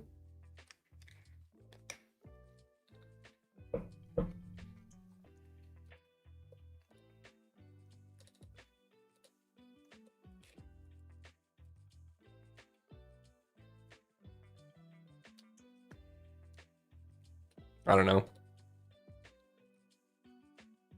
It's just hard to place it without having to.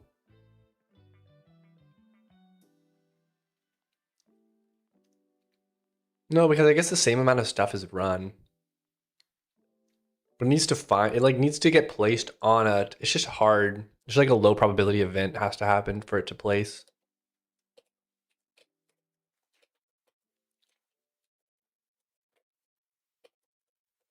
Whatever, we'll just remove it for now.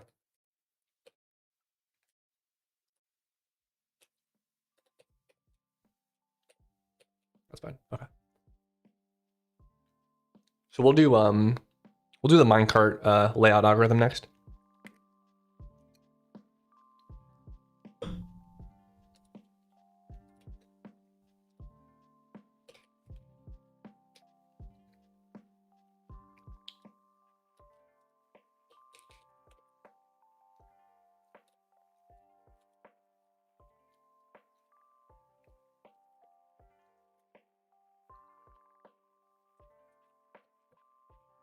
Do a track decorator. I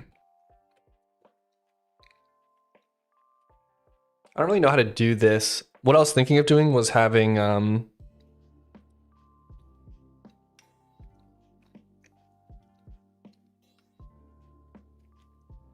was thinking of just doing a random walk.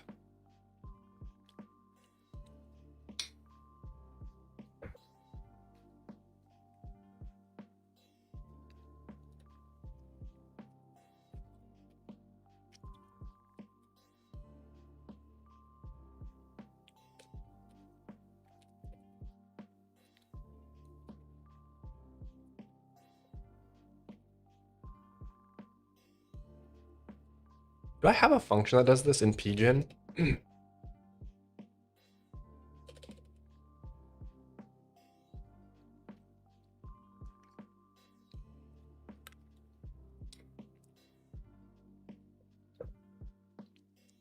What is this?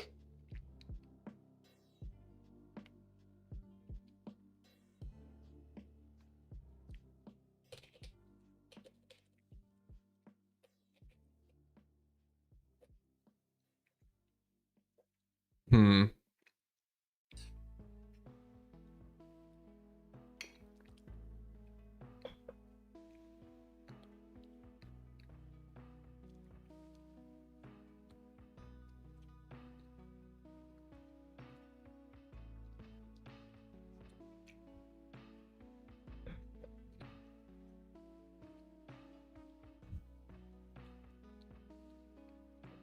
I know I do. The funny thing is, I know I do this for dungeon generation. These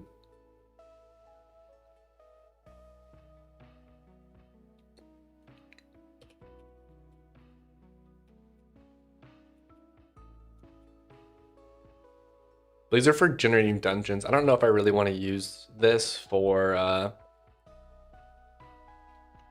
Yeah, I guess I could just do something logically similar like this.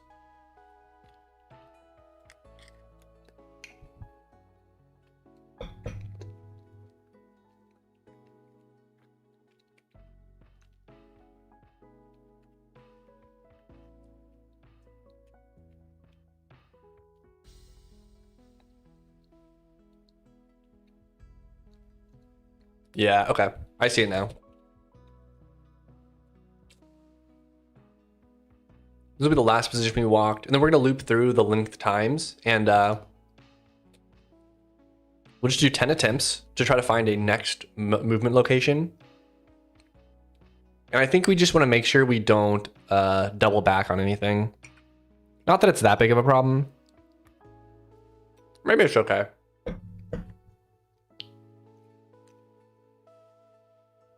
There's only so many patterns that can work for the tile layout.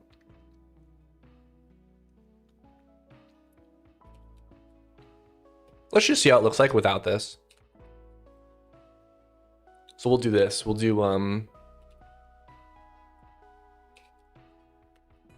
we'll take one of the four. We'll pick a direction. I'm just gonna do switch this. Case 0, case 1, case 2, case 3.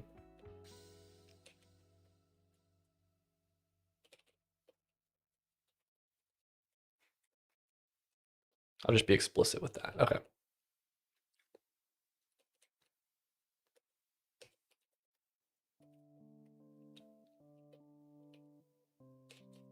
All right, next pause will be last pause. Double increment it. And then we just want to set that one.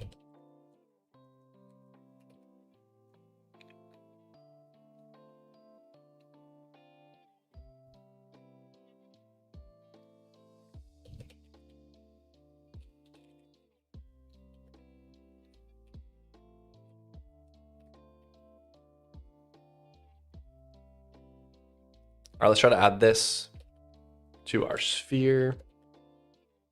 Sphere generator.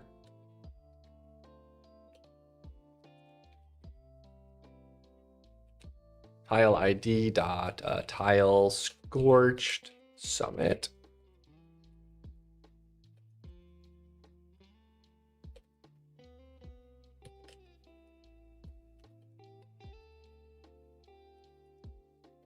We'll take the lava pool as well, because technically it's a volcano.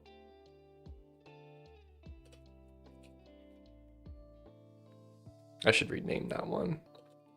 Okay.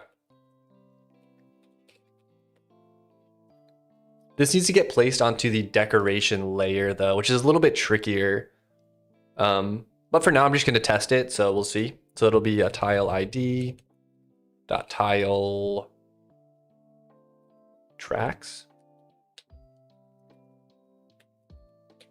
and then length region dot range int, and we'll go from like 5 to 15. We'll do 5 to 10. But yeah, this needs to go to a different. We need to pick the layer technically.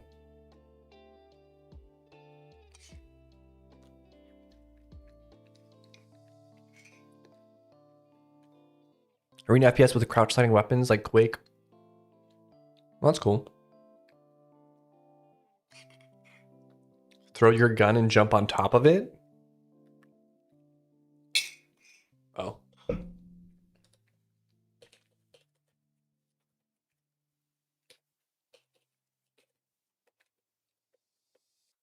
Oops.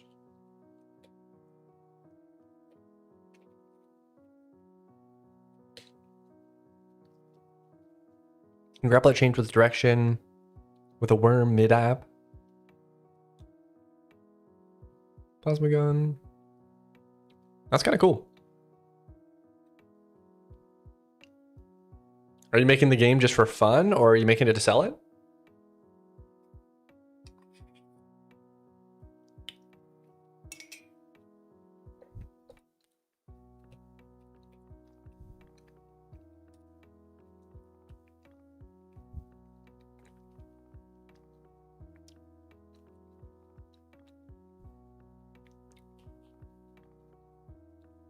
That's a weird walk.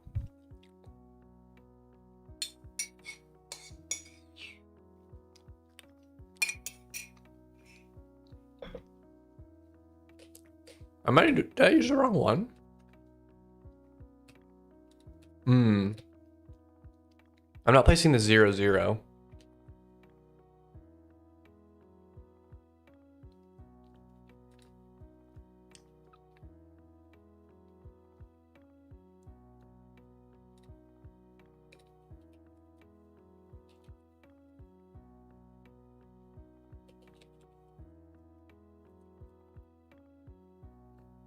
Linked is last pause.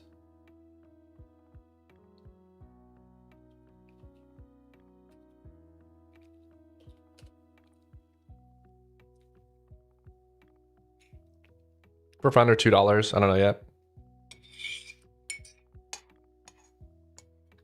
Knife to climb walls akin to mini rocket jump. That's interesting. Are you building from scratch? That sounds like a really hard project.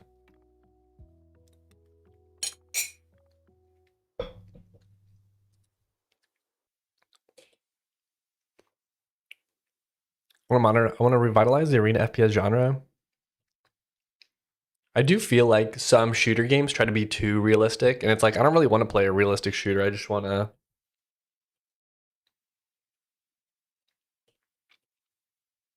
Like, I just want to run around and shoot stuff.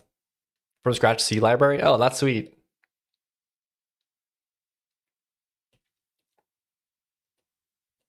They're all very short.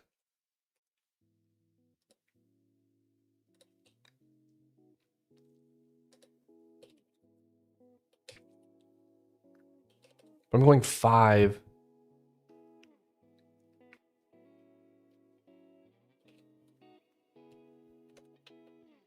Let's do 20. Let's also change. I'm just going to change it to, hold on. We'll do get tile, we'll do set tile. Or can I just update the tile? I wish I had a way to do that. I could do get tile pointer or something.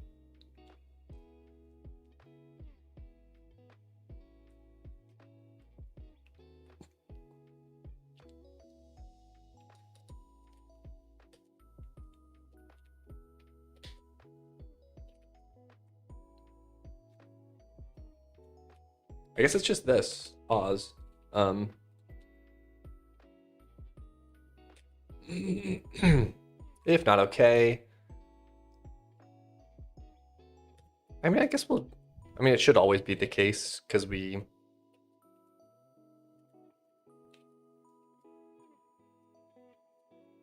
So we'll get the tile.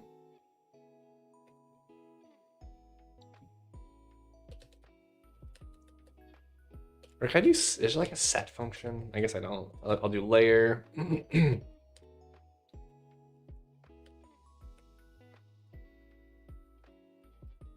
A level dot. The decal layer dot type is the dot tile type. We're just setting the layer there. I should maybe make a function here on the chunk loader that's just like try set tile or something like that. Yeah, I'm just gonna do that rather than duplicating this code. Chunk loader. I'm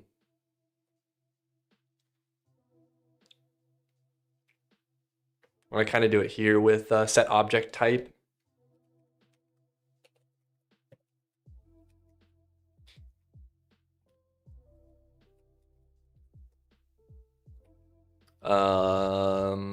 Tile layer.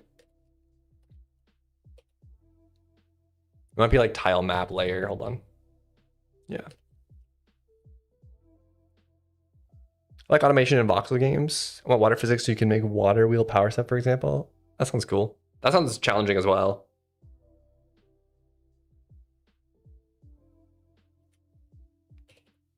This will be tile type and then tile position. Okay.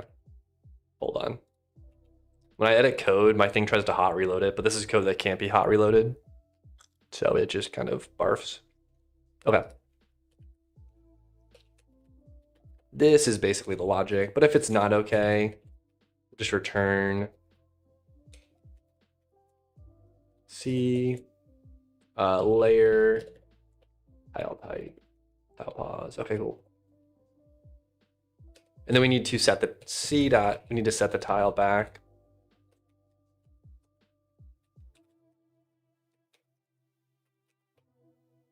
Okay.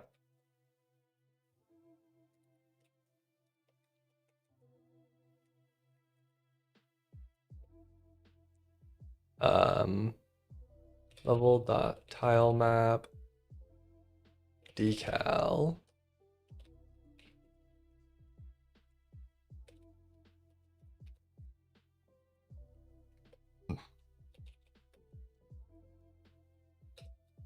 Cool. Okay, so it should put it on the decal layer. I mean, I guess technically I should set the layer here.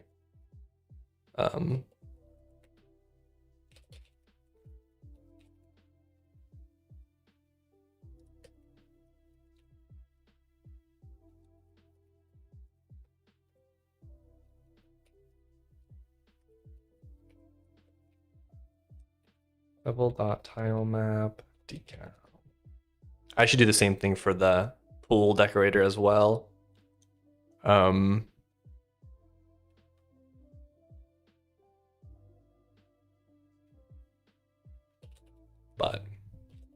I'll add it when I need it. How about that? I think I might be able to add an outer loop to this as well, so I can do multiple paths, because this will start one path, and then I'll just do another path that does the same logic, but lets it go in like a different direction. I think.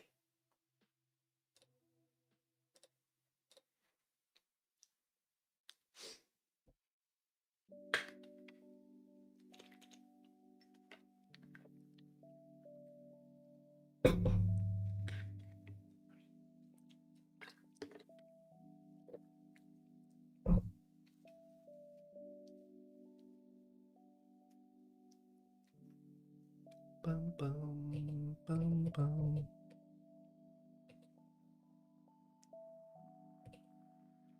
Is it building?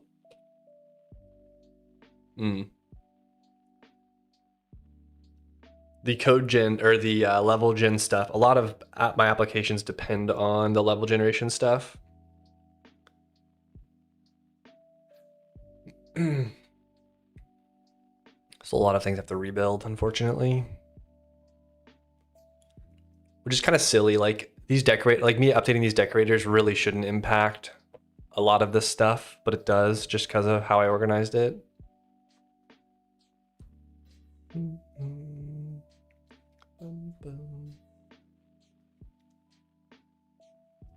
right, let's go check these minecart paths. I need to remove the old decorations because I can't really tell which one's from which.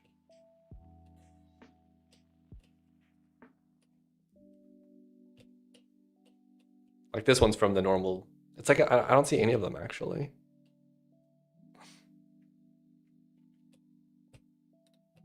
Hold on. Something might not be working with this. Let's go to the decorations. Mine, or no, it's like track probably. Track.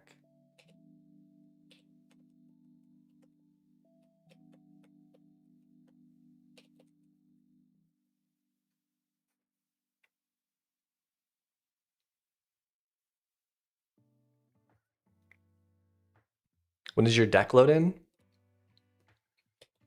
Wait, what do you mean?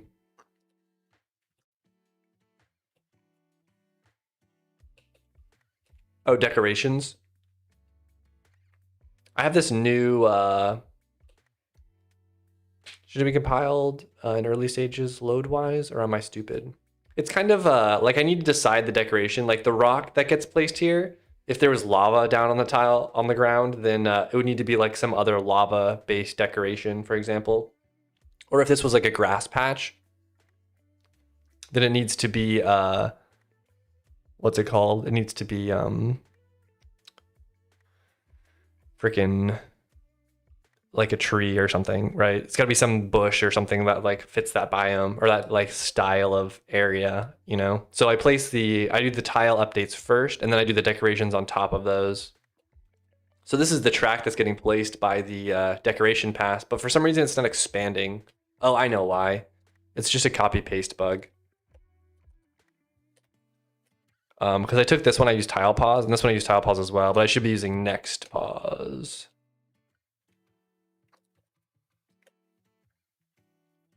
Because I go and calculate, I do like a random walk basically, and I'm just gonna lay out the tracks on that, at least as a first draft, just to see how it looks. And if it looks fine, I'll leave it, but I have a feeling it's gonna look weird. I have a feeling that it's gonna look weird.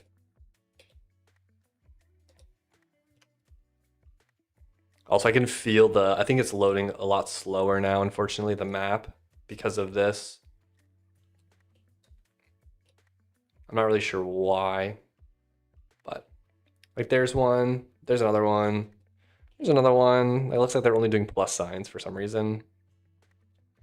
So is that really all I can figure out? Is how to do a plus sign? Did I mess the configuration up on this? I'm so confused. I'm going from 5 to 20.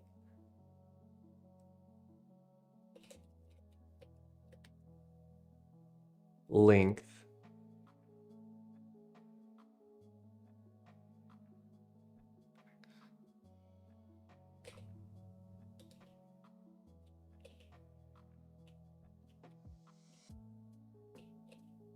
Oh no, it's doing some other ones, okay. It's just, I don't understand why it's only doing so few.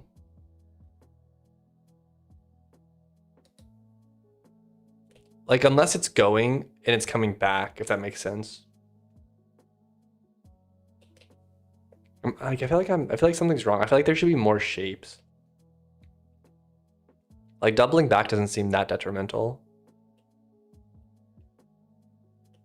Like, there's bound to be some that just like go off in like 2 directions, right? All right, let's just make it so it never doubles back, I guess. Okay. So we'll do we'll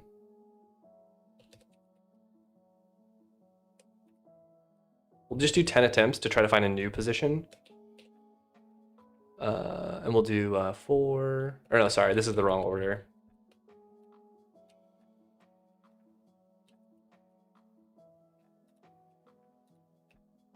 We essentially want to place this many tracks down, the length amount of tracks down. And then for each track placement, we're going to try to place a new one. We're going to try to place, do I need another one of these?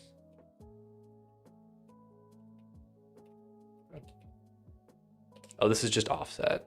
That's why. Just the indentation looked wrong. Yeah, so what we'll do is we'll do this. We have our last position, we have the next position. So we'll do a comparison if last pause equals next pause.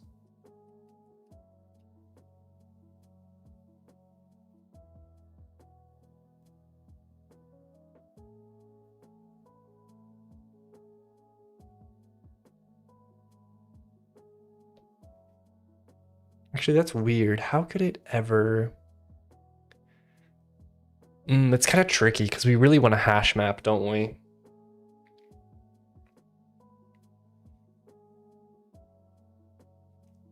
Like, I don't want to...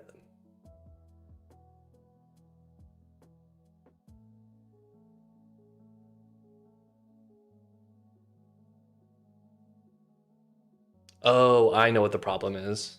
I'm so dumb.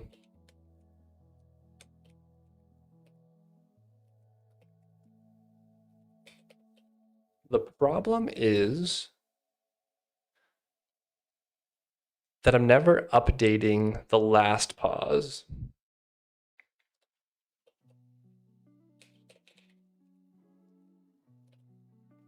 So it's always basing it based off of this last position, which is the current tile position. So it can only ever touch one of the 4 neighbors. All right.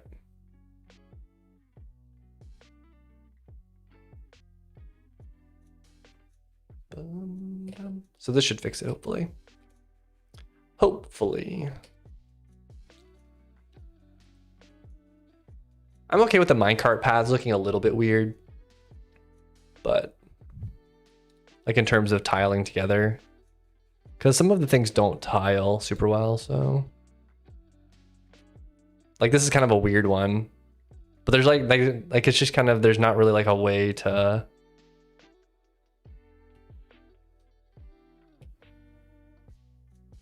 or like this one, for example. Man, those do look really weird. That looks fine.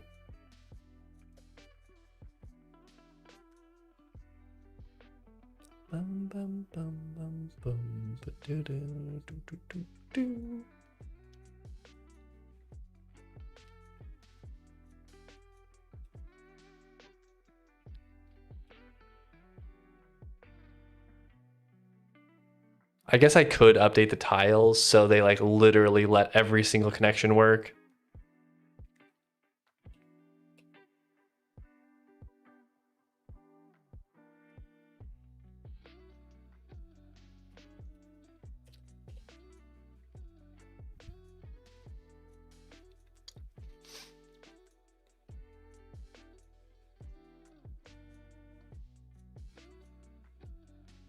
I'm trying to think. This needs to go this way.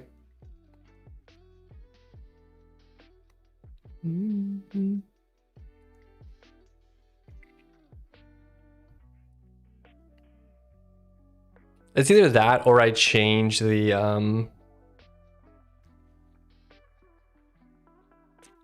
algorithm to only ever walk one direction, never double back at all. That's kind of a little bit more difficult programmatically.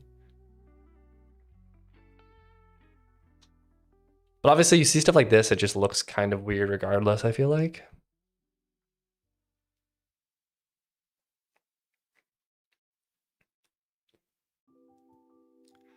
But I could change the algorithm to just be like, go this direction for this many legs, and then go this direction for this many legs. So it's just longer before it turns.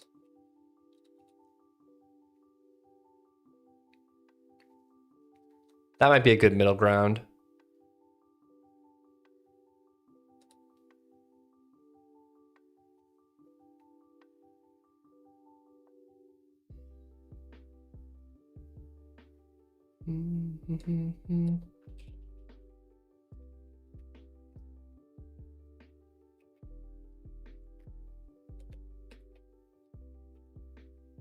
Oops.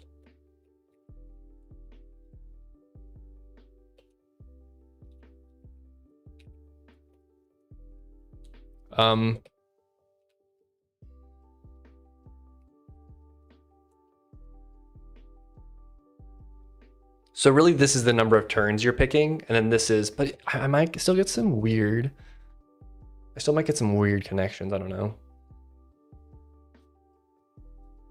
Just got off work, going to bed. Good night, by the way. All right, buddy. Yeah, thanks for hopping in. It's 11 a.m. for me. I'm on East Coast time. But yeah, thanks for stopping by. Hope you have a good rest of your night and sleep well.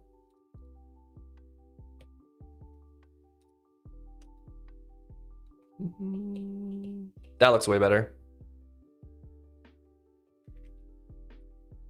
Yeah, that looks so much better. And we can obviously randomize the length of the segments, but I do still think I'm gonna have I think I'm gonna just do this really quick. Just so that they merge together correctly. Let's go ahead and just draw this really quickly.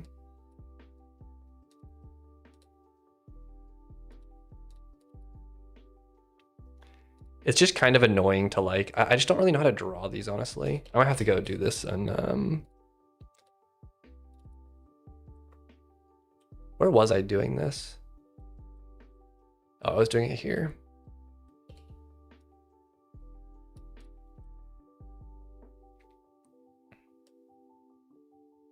I could just go one direction. Maybe I always go right.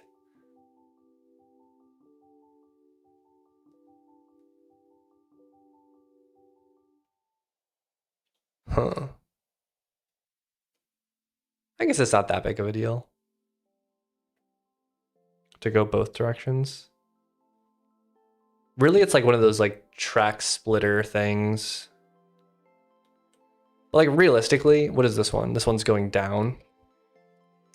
But we'll have to go up as well. So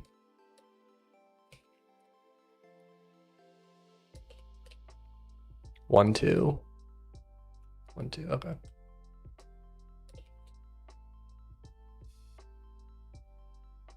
Oh wait, this is the wrong. Sorry, because I've changed it a lot since then.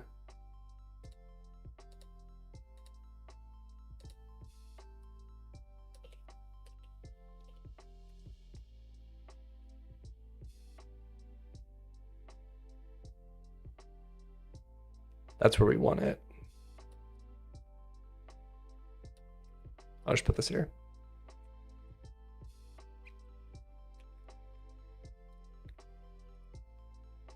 I don't need that one. I need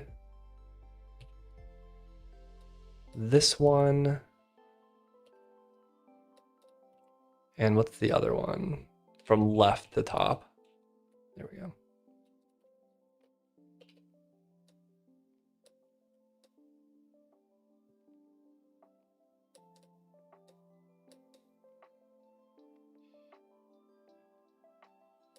Perfect.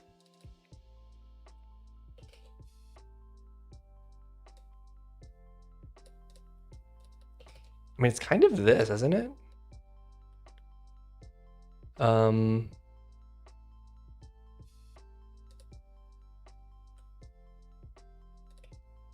With this.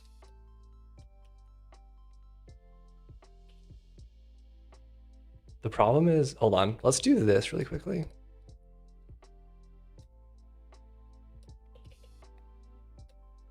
Finally, Train Simulator in Mythfall. I used to my friend showed me that video. That Train Simulator video. That's such a funny little like rap or whatever.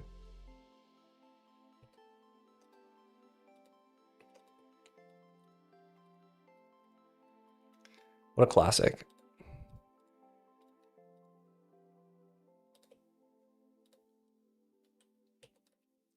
I'm gonna go ahead and just start from this, I think. Okay.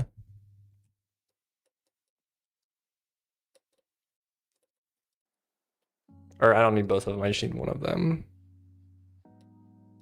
1 and then 2.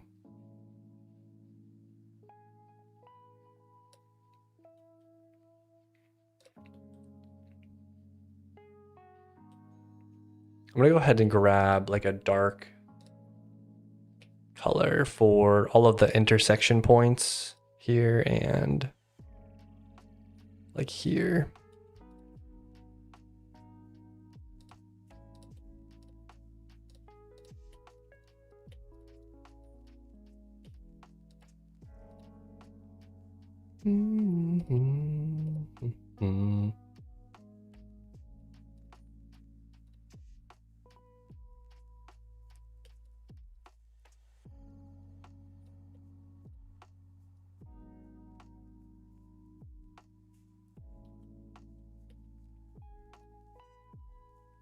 It's just a hard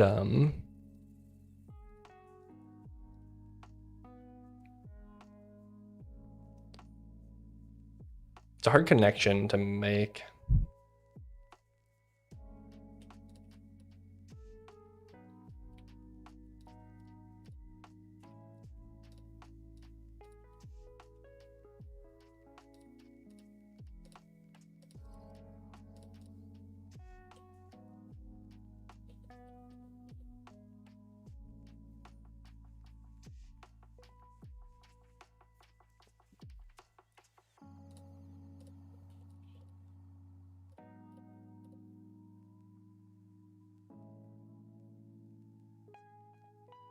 It's not terrible.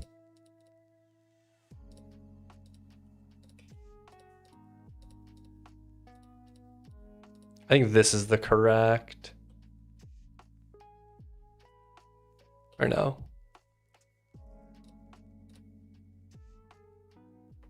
Yeah, but maybe it's this.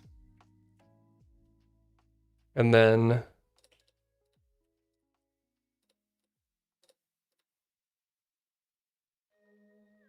there. That could be it.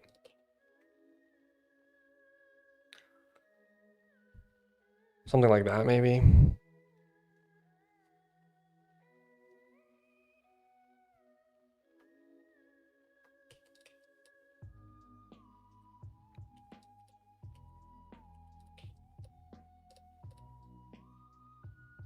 Maybe that's it.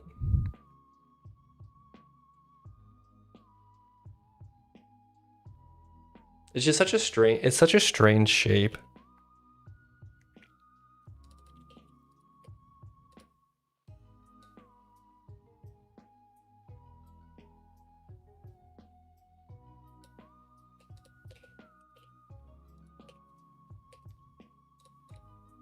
Let's see if that makes it look any better. Yeah, I should probably just open up the editor and place some tracks down. But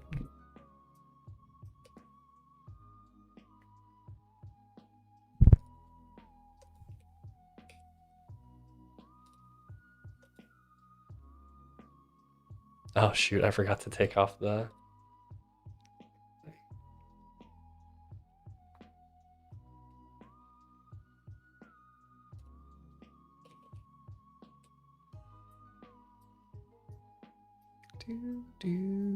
do.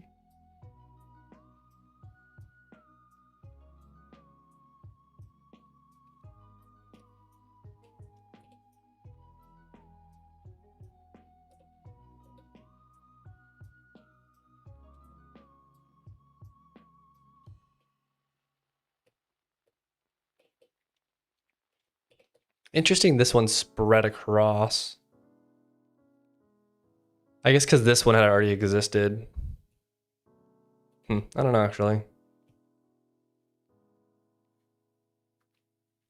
I like how I can't find one that has the pattern that I had. Oh, did a ring. That's kind of cool. All right, let's, I'll just open the editor.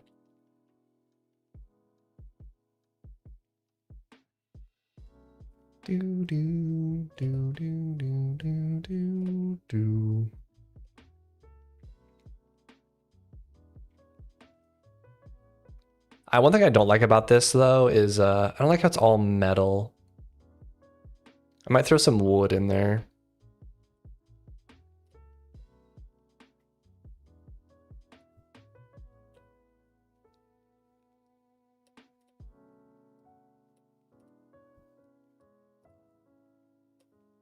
It really doesn't look bad. That looks super reasonable. With a little bit of wood in the middle, I think that looks perfect. Just like how that has wood in it.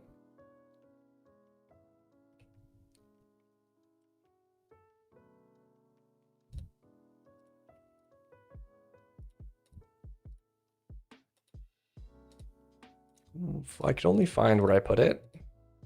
There it is. So I do black and then I do that. Okay.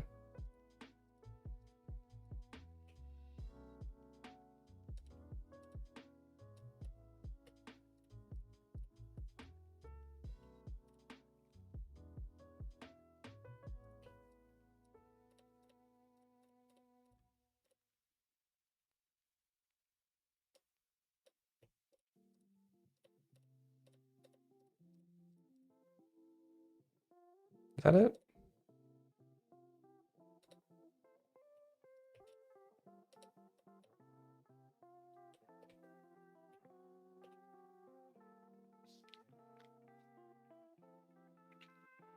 I kind of don't like that, honestly.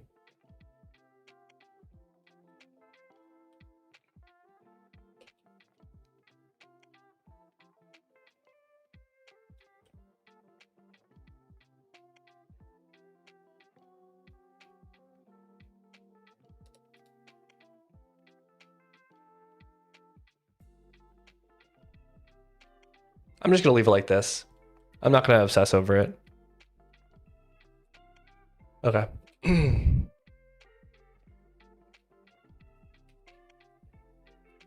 Luckily, these ones are gonna be mirrors, which is nice, but this one I do have to redraw completely backwards. So let's go ahead and do one of these. That one, I guess. Nope, wrong one.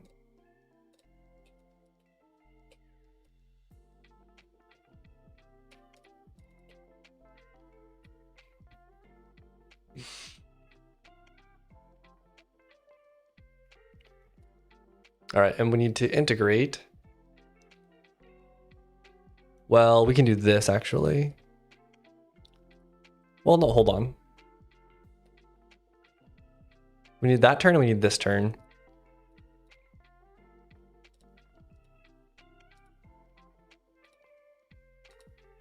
This is the turn. Man, sometimes A sprite kills me. Like I just want to copy this thing. Oh, that's that one. All right, we have those two. We just need the top left. This one.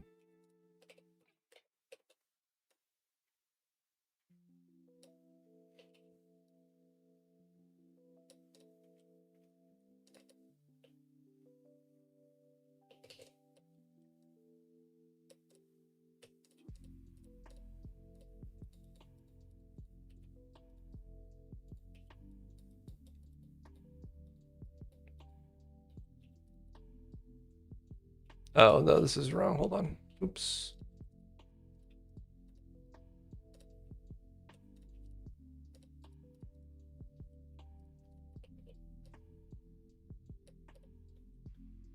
Okay, now we need to do the this one. And trunks, what are you doing? Ugh. That one and this one.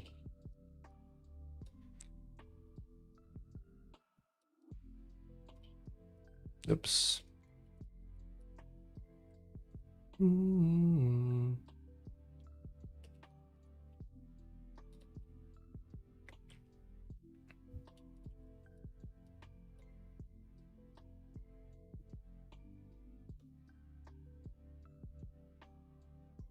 Are these not lined up right? I don't know.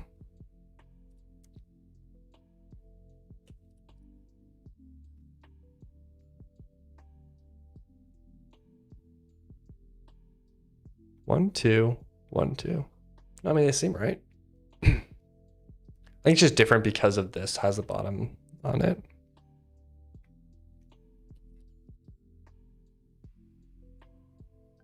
Dun dun dun dun. Yeah, we're doing this. Hold on. Let me just put this next to this so I can easily translate it.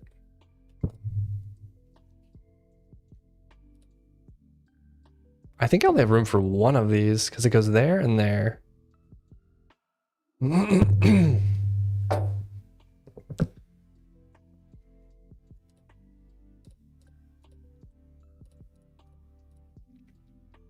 And then this needs to have a turn. So we have the turn there, we have the turn there. That looks good, that looks good.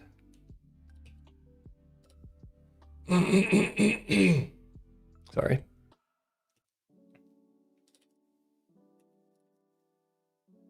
Yeah, there, there.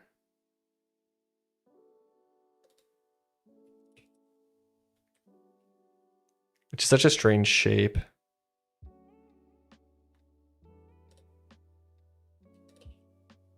Is that it?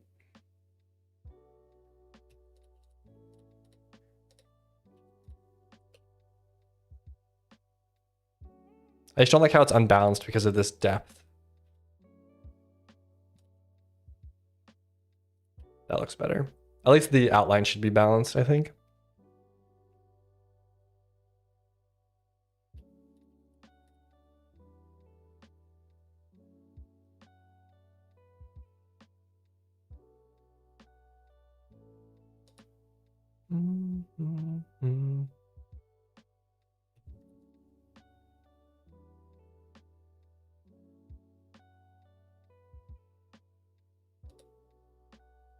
Okay, I will take that.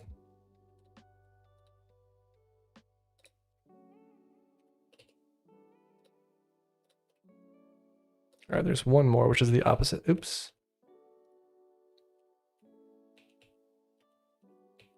This one. Flip horizontal. Okay. Now we just have to do this last one, which is the bottom side. Which is kind of this, but I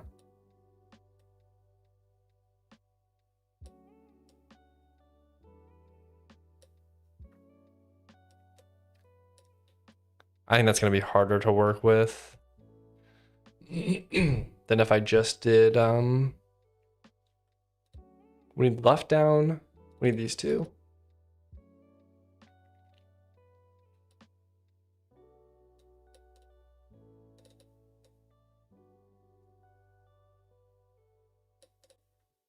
Okay.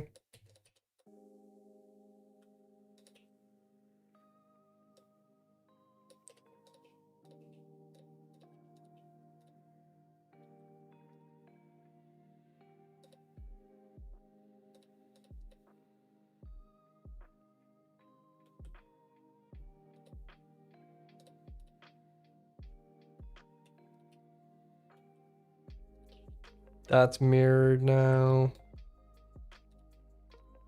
Oops. That we can do there. And then that. And then we need to have the turn.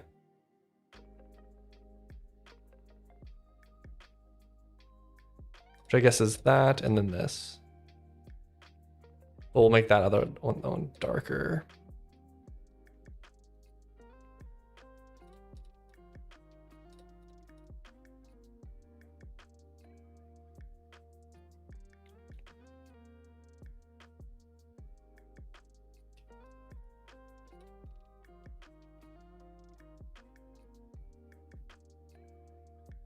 I think that looks okay.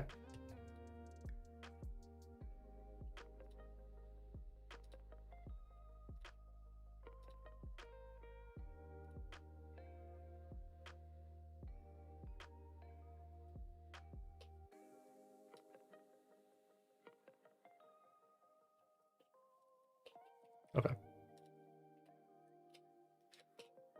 All right, now we have really robust train tracks. That should be all of them though. Oops, of course I forgot to hide that layer. My little guide layer. Oh, I thought I did. Yeah, I did hide it. Okay. I guess it just loaded the wrong one. There we go. Okay, I think this looks decent though. Oh, that's off. This one's off by one. Oh, we just have to fix that. Hold on. That's kind of sucks because I just did all this. Can I easily fix that? I don't think so. Let's just try. Man. Actually, I think I might be able to. I think I just do this. There. That goes there. And then all this stuff slides over one.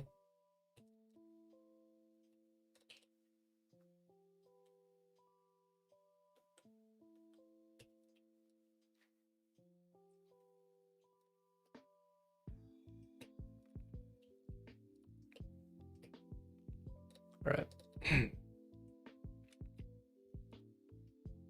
That looks good, I think. I think I got the outline everywhere too. Okay, there we go. All right.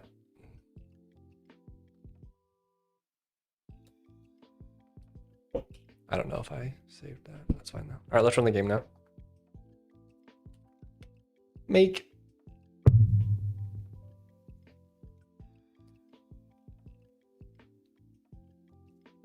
Oh.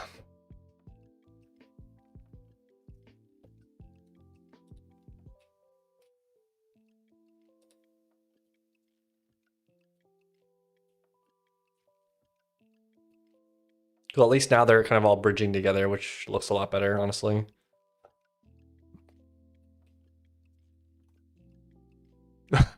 Gosh. I didn't think about that, I guess. I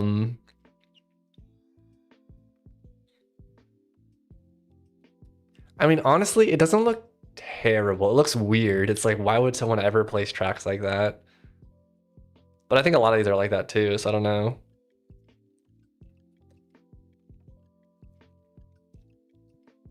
Boom, boom, boom, boom.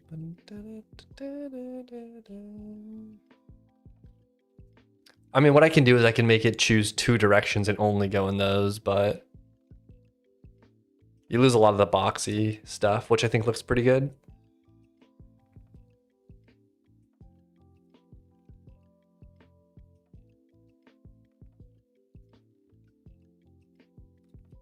Let's do this though. We'll have this be a random number.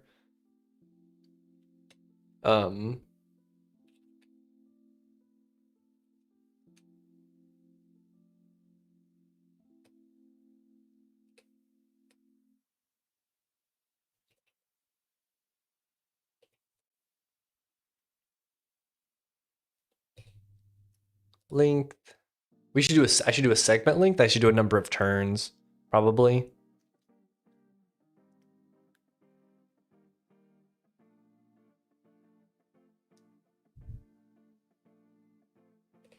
Bum, bum, bum, bum, bum.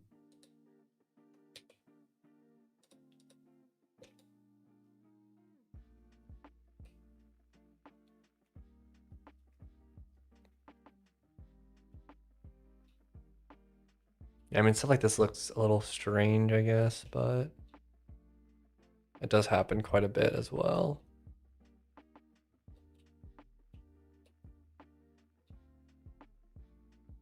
Hmm.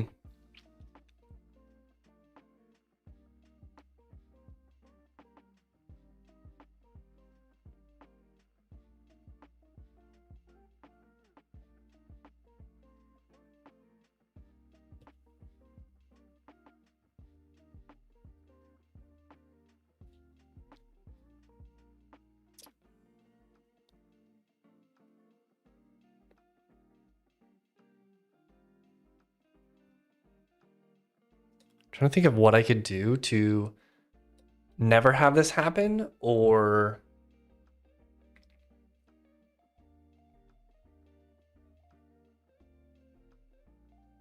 what I could do is I could say,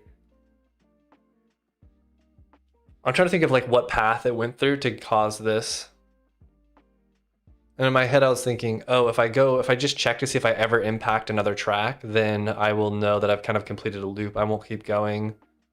But I think the problem with that is you could like generate this path and then you could come back. Like you could turn. Not if the minimum is 2.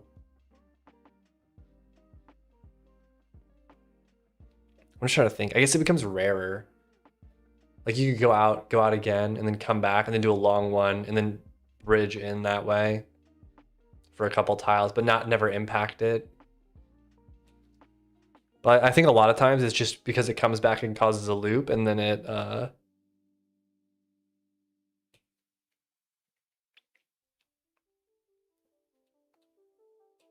comes back, generates a loop.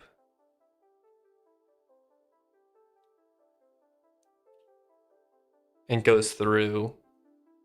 Like it probably went this.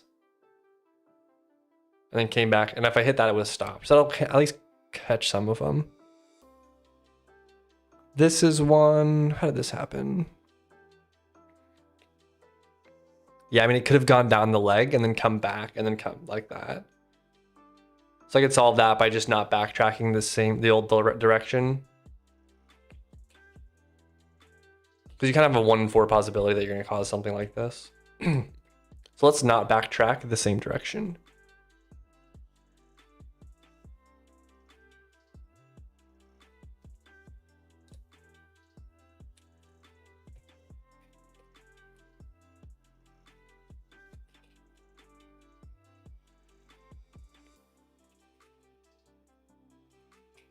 Or we'll do if dir equals last dir. Then we'll do dir equals dir plus 1 mod 4. So we'll just loop back around. What is this, an int60 int? Why would this not match? Oh, because this type isn't established. Or this variable isn't established. Okay, so that should work. And then we do last dir equals dir. Okay, that'll guarantee we don't backtrack in the direction.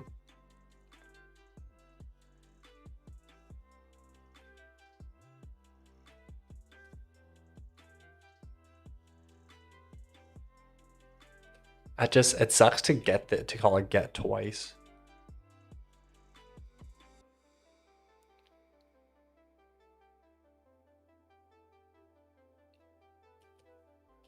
But I mean, it's not that big of a deal, I guess.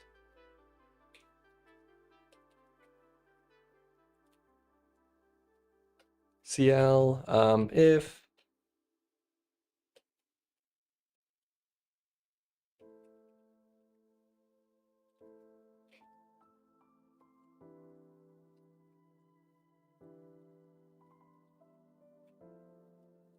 layer. So basically check to see if the layer already had, the one we're about to set already has, check to see if the tile already has the right type, implying that a loop was completed. I think with both of those, it'll probably reduce the number. It's not like a big deal if people see it once in a blue moon, but it can't be as frequent as it currently is. It's way too frequent right now. But yeah, I think if we don't backtrack, that'll cause a lot. And then if we don't, like we don't allow backtracking, and then we don't allow continuing through loops.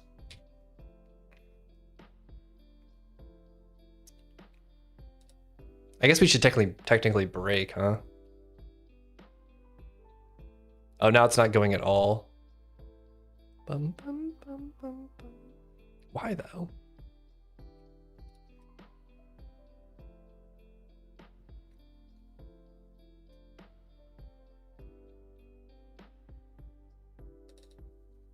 Oh, because the return. Also, this is the wrong one. This should be next. Pause. Not return. We want to break. And then we'll break because we finished a loop. Okay.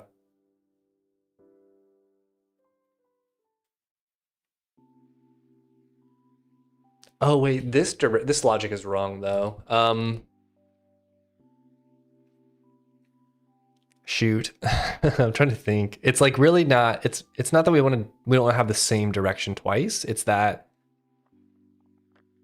I guess I could just hard code it. It's like not. Logically, it's not difficult. It's just if you're going the X direction, you don't want to go in the negative X direction.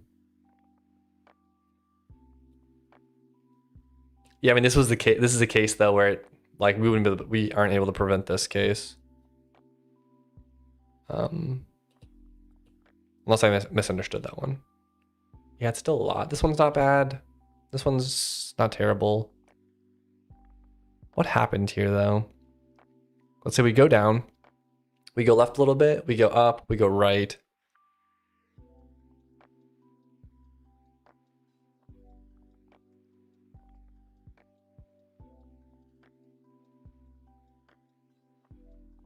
The problem is we come back just enough just to be one off of the original path. So it ends up merging the two.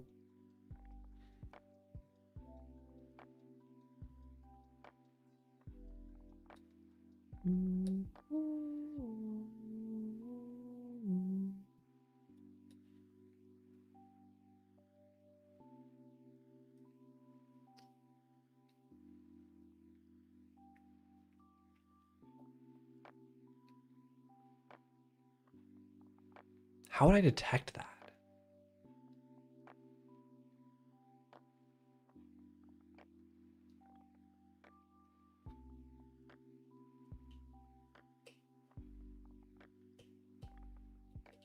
Yeah, this is so strange. Like things like this.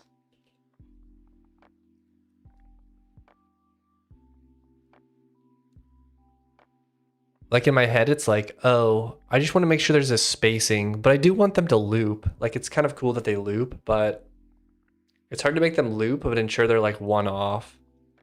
Maybe I could, what I could do is I could say tracks can only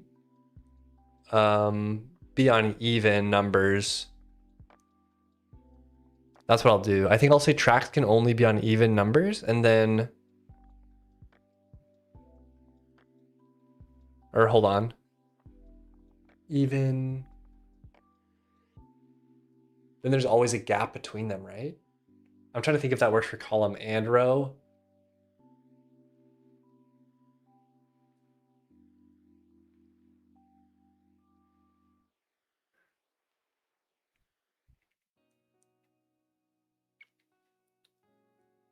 Yeah, if I only start on an even number and I only ever go even lengths,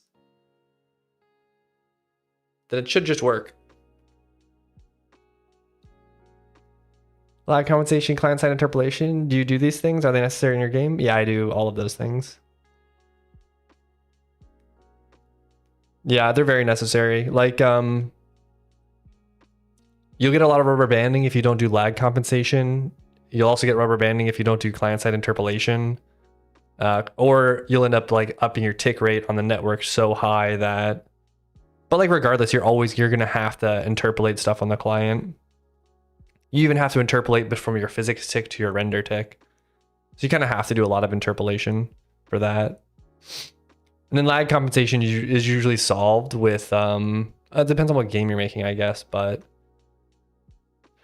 you can solve it a lot with, well, that doesn't solve lag compensation, but making the game as deterministic as possible helps a lot. And then you can adjust for some rubber banding with lag by like having a buffer, an input buffer. So there's always like kind of like video playback buffers, and then it's got like the next little bit of time. You kind of do that for the game as well, so it's smooth. I think this works though. I think if we just do even or odd, it doesn't really matter, but I think that solves all of our problems. Even the double back problem.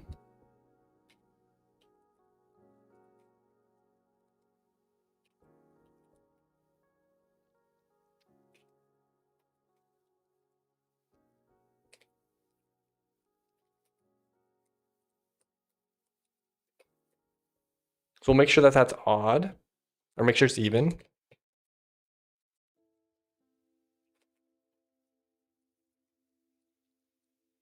And then we'll ensure that the X and Y are even as well. I'll make a function.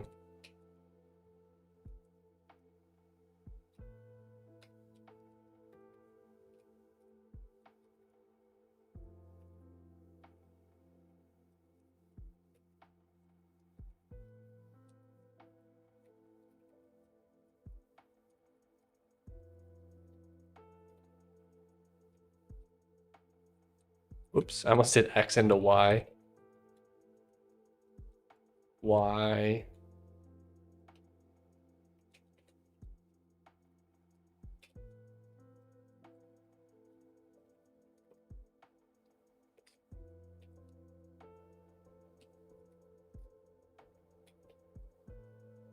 Cool. I feel like there's a way, there's like a thing I can do that doesn't use a modulo. I don't know though.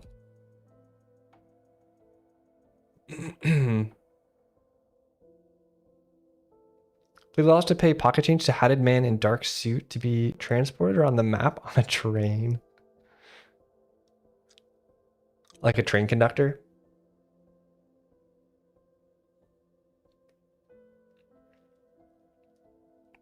What if I do like a moving, I do a train track, like a rail system, and if you walk onto it when the train's passing by, it like takes you along the way.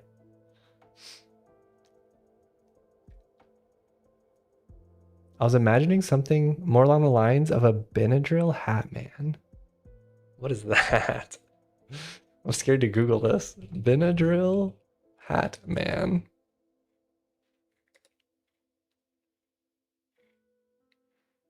Oh, like a silhouette with red eyes. Benadryl hat man. What a strange. What is that from? Is that from something?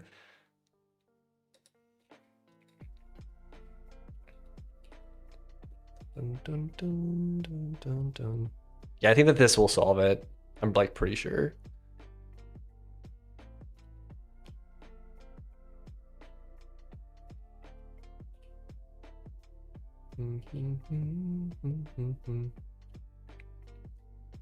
They don't seem to be looping as much.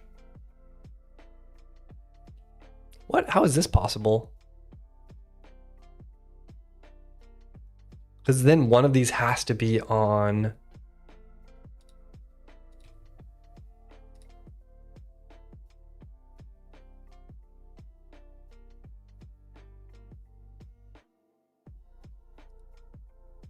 V++. Am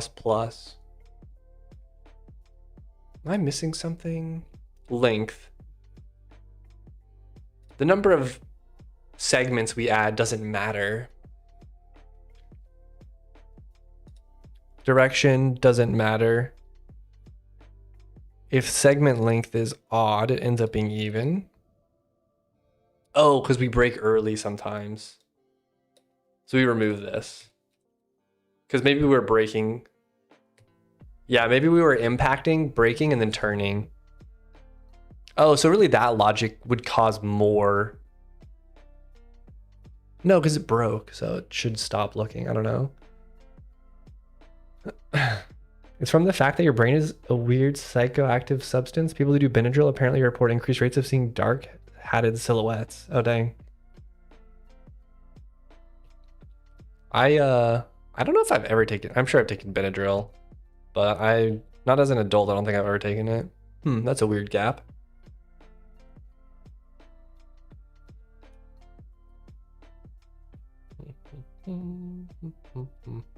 Happened again. Unless this is two different ones.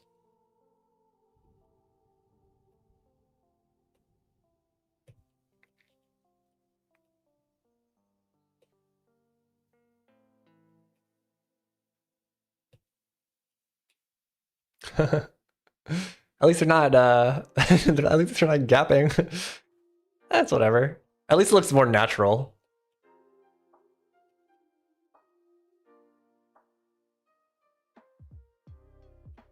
Okay. Little train track bridge.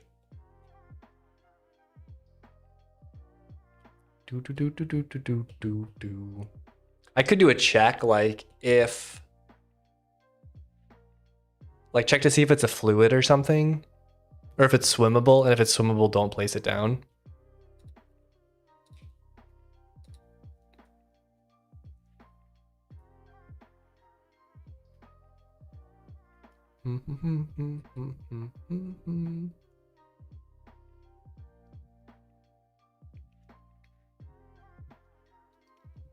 Looks natural. I'm guessing the demon eaters have been too busy being slaughtered by players to complete the tracks. Well, it's like the tracks were there, and then they, over time, degrade.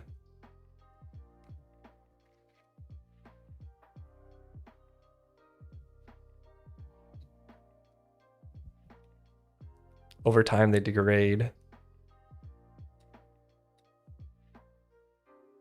Because I owe the Hat Man money and I don't want to see him. 76 Benadryl? 2 Benadryl. What's the difference? Hat man. You kids are doing too much drugs.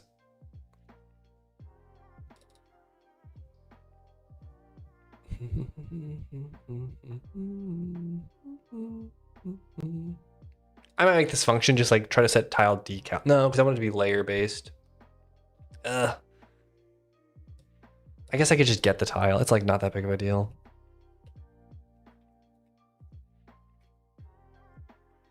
I guess I'll break if I can't get it.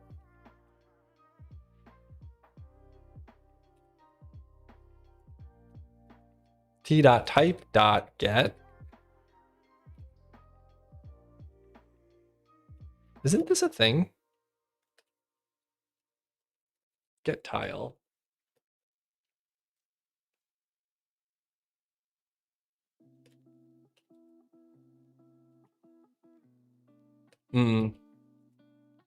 Floor.type.get.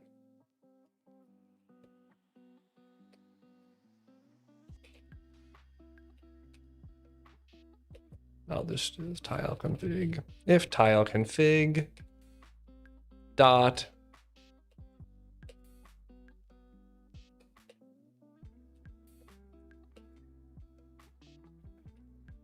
swimming.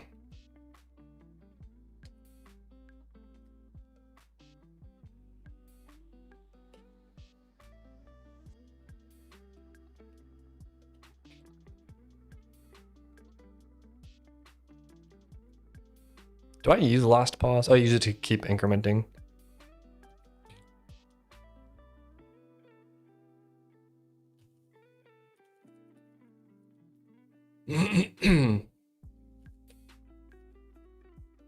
It's hard though, because it's like, like I'm assuming it's,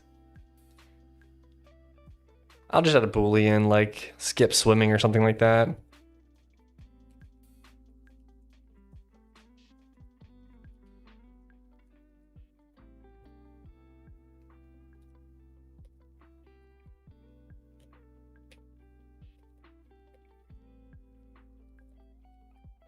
Oh no, if skip swimming tiles, then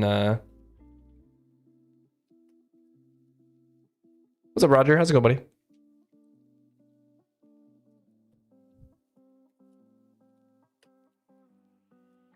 True. So we'll only place cart tracks on non-swimming tiles.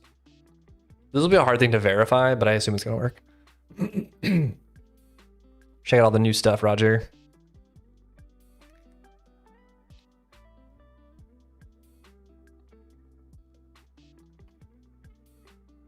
Once this thing builds,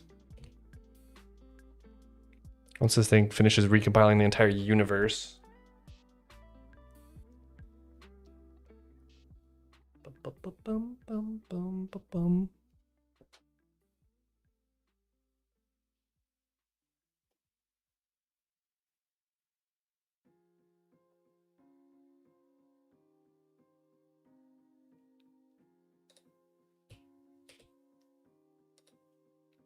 Nope. At least train tracks. Okay, cool. It ended there. That's a little weird. It's hard though, because I just don't, there's no track to know that. That's fine. That's not that big of a deal. And 50% of the time it'll work.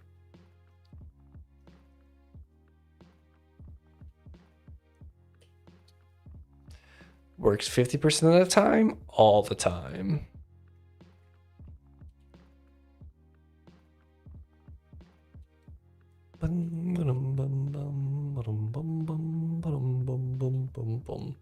But at least the tracks aren't going over the lava. Look at this swimming.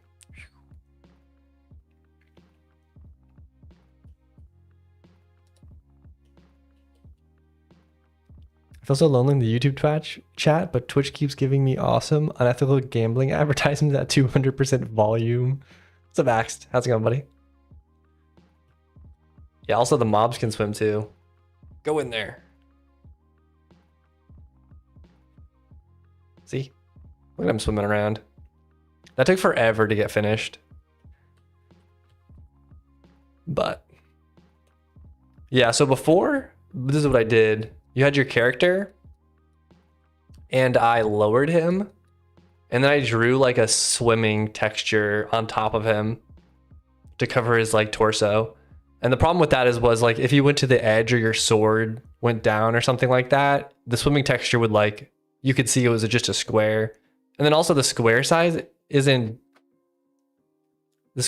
fixed, so I don't know how wide it needs to be for monsters, you know? So what I do now is when I regenerate their mesh, and it's kind of complicated for the character because he's got like a hat, he's got armor, he's got boots, he's got hair, he's got eyes and stuff like that. So all of these things need to get attached to like the same sprite. Whereas mobs, they're just like, it's just like one sprite, you know?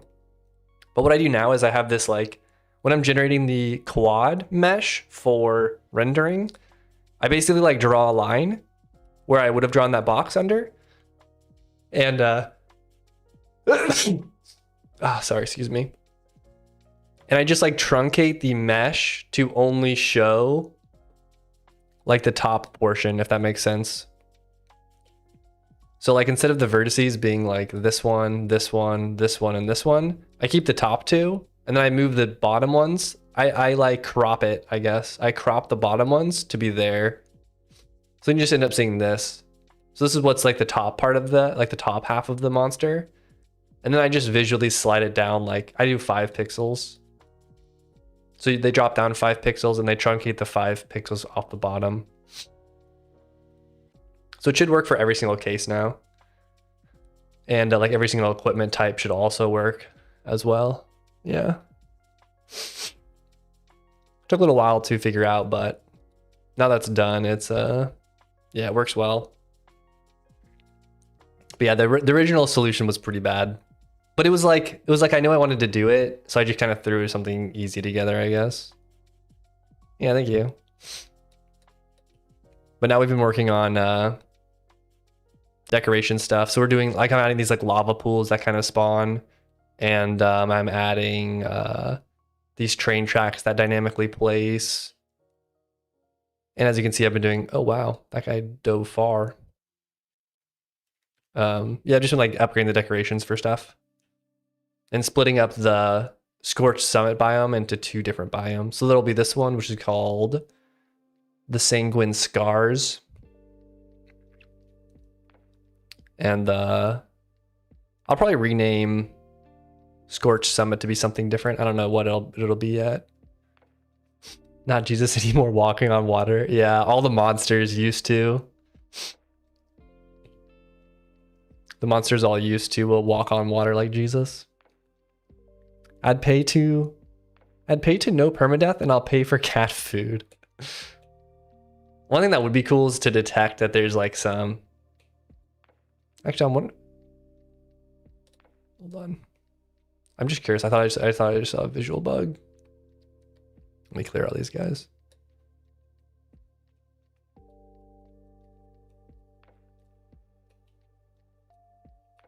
No, that works pretty well. But yeah, now you'll gain, if you go in water, you lose your burn effect.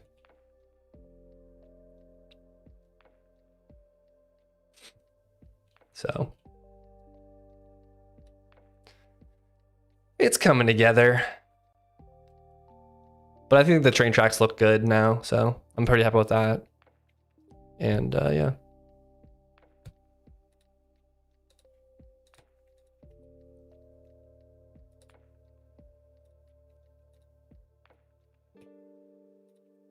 So we have this track decorator. That one sets tile types. We have the track decorator. All right, cool. What was my last commit? Yeah, okay. Added track decorator. Cool. I don't know what Vago's talking about. The tracks look great. I mean, I think I know what he means. It's like the turns just look a little chunky. But there's really not that many pixels for me to like turn with. Like it's hard to make it super rounded when you only get a few pixels. And I'm not the greatest artist either, so.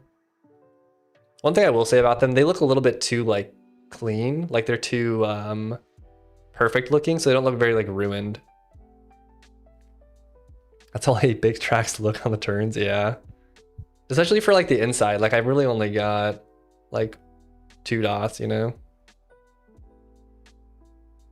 I think my Go plushie is getting a little sad. I'm doing so little Go these days. Poor guy. I feel worse for you. What are you programming in? But I think the tracks look fine. I think they look good enough. Need to get some Rust merch. I have 0 programming merch, surprisingly. I really should get a gopher, a little plushie gopher or something.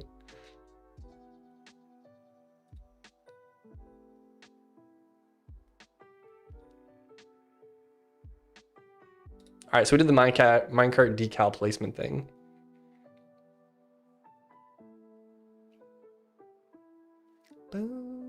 C++ for the past 10 months. Dang, poor guy. My colleague had a MongoDB shirt, which was incredibly offensive. Did it say planet scale? Or no, what was the thing that they say? Web scale or something? What's the MongoDB thing? Mongo is slang for... Oh, I see. Okay.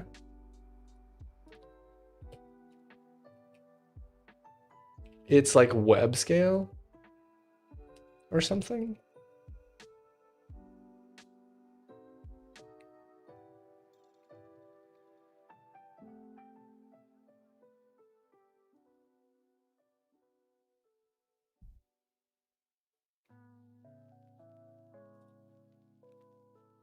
In a 2010 episode 1 MongoDB's web scale video, the character insists on MongoDB for everything, ignoring technical drawbacks. Okay. Yeah, it was web scale. Dun, dun, dun, dun. All right, we have new mobs for that. Twilight Forest, we do need to finish redecorating. I think I'm gonna add Crimson Crag or Sanguine Scars or Omen Peak. I don't know yet what we'll call it, but I've been calling it Sanguine Scars. But I think I'm gonna add these like corruption puddles, which will do confusion if you walk into them, instead of lava for that biome. Because right now I'm doing just lava puddles. But that doesn't mean we need to make a new fluid tile type, I guess, so. Never touched MongoDB in my life, I blame it on the name. Yeah, same. I have used Mongo a little bit. It was probably one of the first databases I ever used, actually. But now we just use Redis as our database. Who needs transactions when you can just shoot for the moon?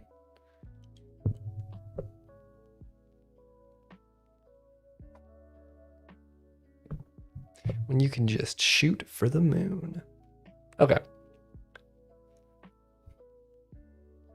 Oh, conveyor belt floors. I was also thinking of doing that, but I just did minecart trails, so.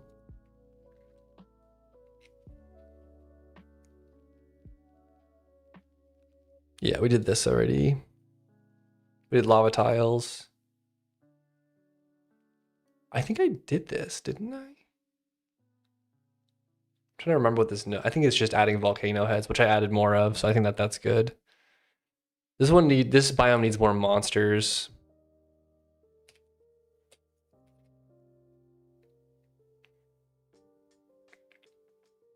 I love conveyor belt floors, they speed you up.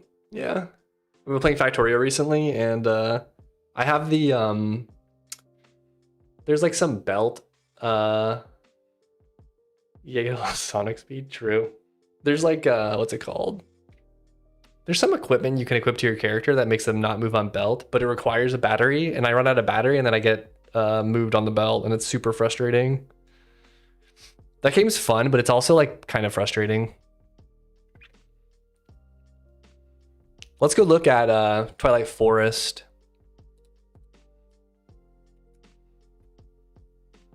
Boom, boom, boom, boom, boom, boom. The succubus biome, or succubus needs to be, dungeon needs to be made way harder. Oh, there's grass spawning here now. That's weird.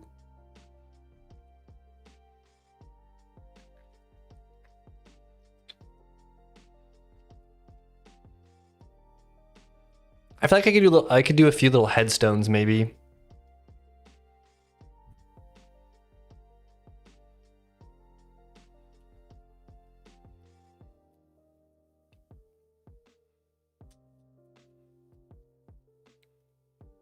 Also, we probably just need more trees.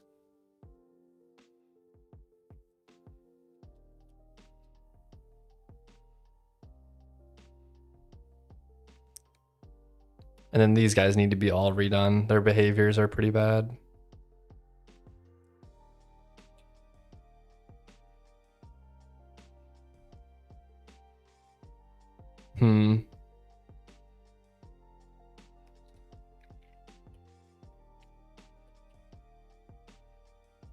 I mean, I could just do more. The problem is I only have one of those trees. I guess I need to draw some more.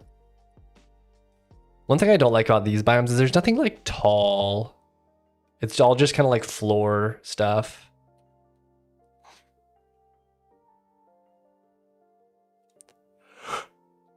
I'm so exhausted after finally finishing my last exam of the semester. The next semester already starts on Monday. Oh, poor guy.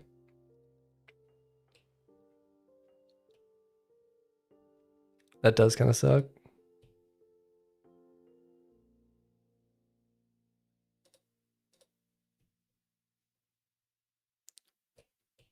I also need to fix this part.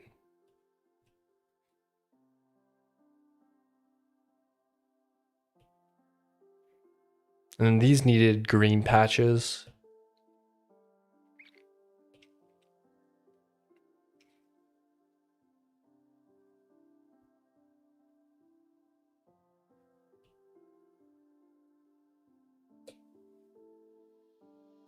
Guy was following me a long time. Okay.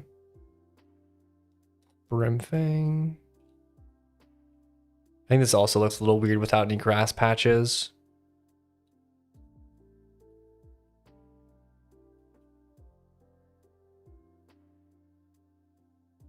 But I think I think I'm just gonna have to keep iterating on this stuff. It's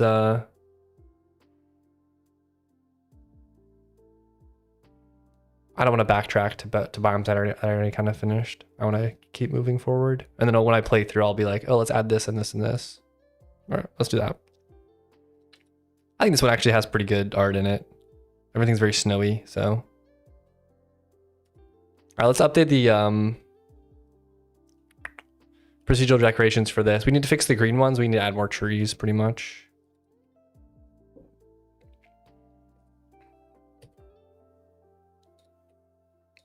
Every time I move, my cat thinks I'm about to give him food, and he freaks out.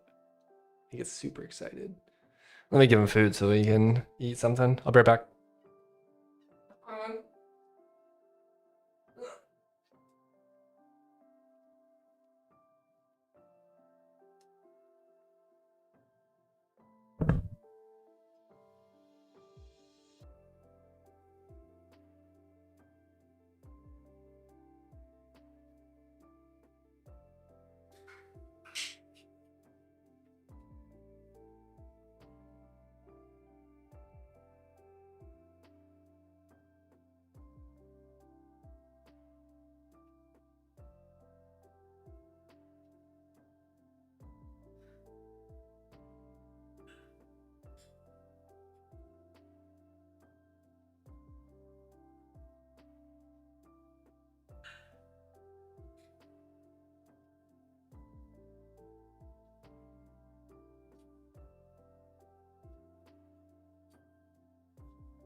Oh, all right.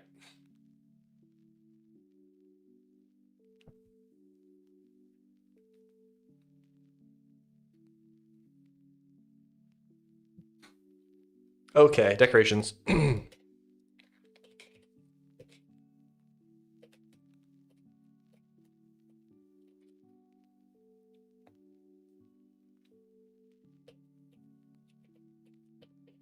Go through all of these.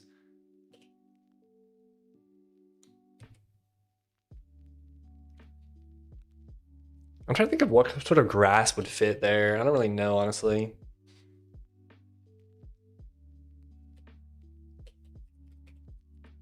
We'll do a tree cluster.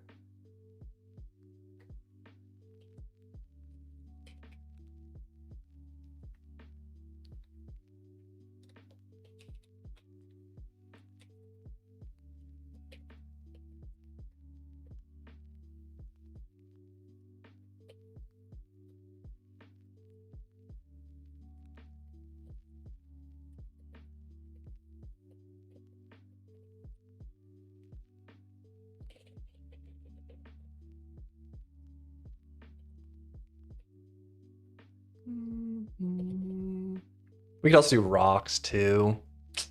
I don't know. But tree cluster. Which one is this? Yeah, okay. I guess it would be here. So it'll be this one.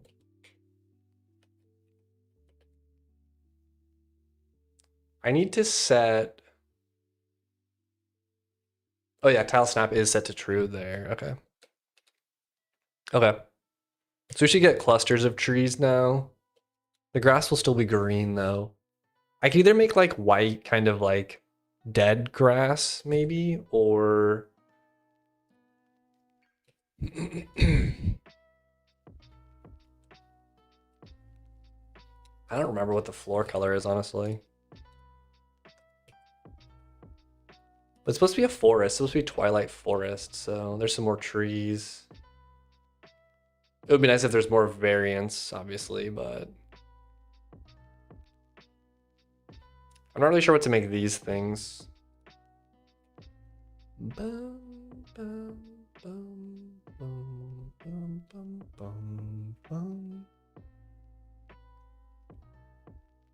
Let's get the tile color.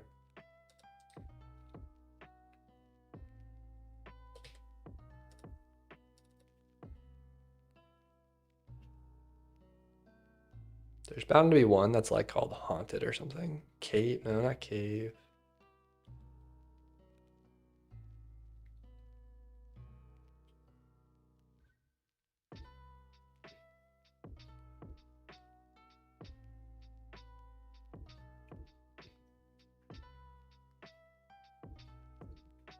I wonder if I use this one, but I just have a different.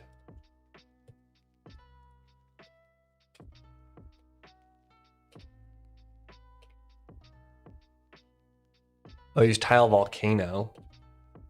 But I just use a different fill. So it's the same color as the volcano tile set. Okay. Which is this one. That one.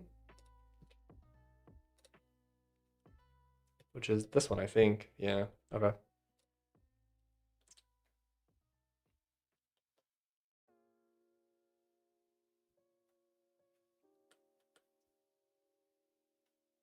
Where's my grass?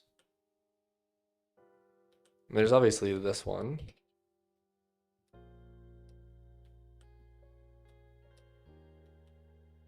Bum, bum. Honestly, I feel like these rocks could fit. I think this is the dark color.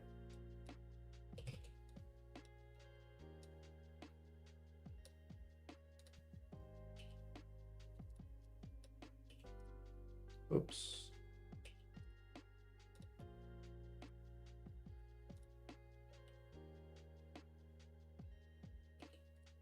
I was trying to look for like a. I don't know, that could work. But maybe, yeah, maybe lower contrast like that works best. And then these dark rocks could work too. Hmm.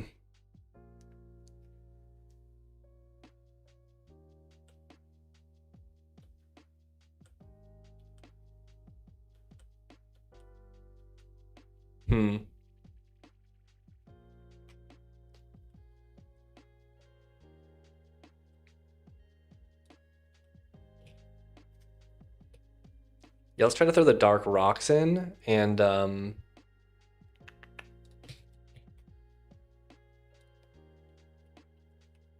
rocks.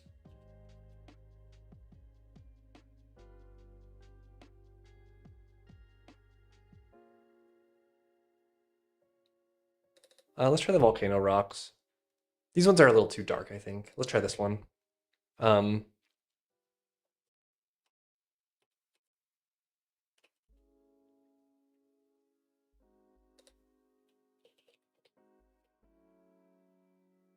we have less bone piles, which I think is good.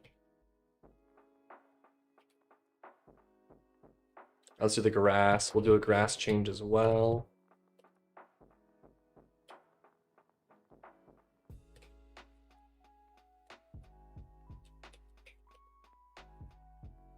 I'll just call it grass gray. I don't know.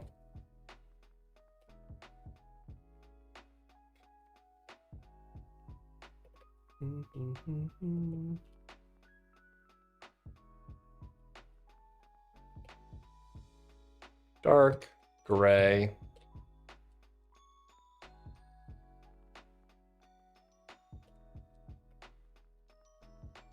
Tile decal. This isn't trimmed, right?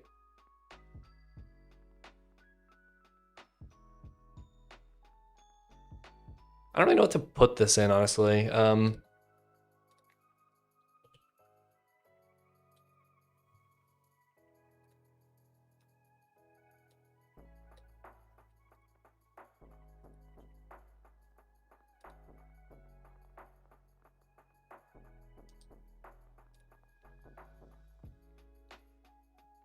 Let's look at trimmed.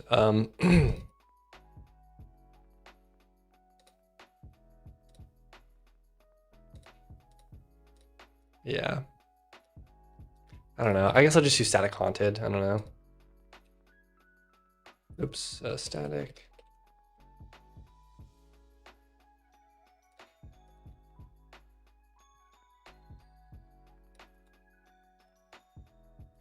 It is so hard to organize all of this stuff. That's probably one of the hardest problems about making games. There's just so many pieces of art. There's so many.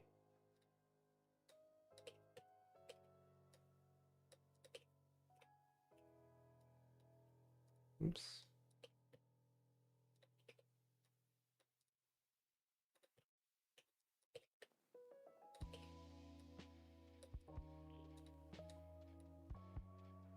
It's just a big organizational challenge, I feel like.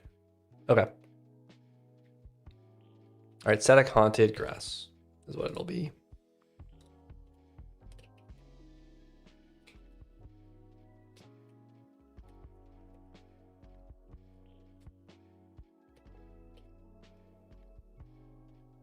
Okay.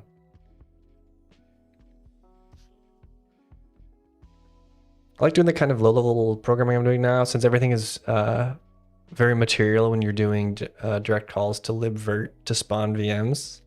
That is kind of cool. Yeah, I have no idea about that stuff. Is it like a... I'm not sure what libvirt is, but is it like a... Like, does it do system calls and stuff like that, or does libvirt do the system calls for you?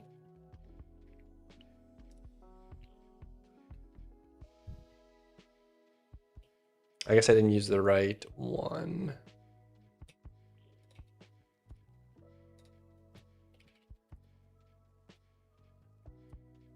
You got function with an XML manifest of what you want, basically. Oh, for the VM. And libvirt just does, like, interprets the XML and then runs the VM for you as a process inside of your... These are a little bright. Man, this seems so dark compared to...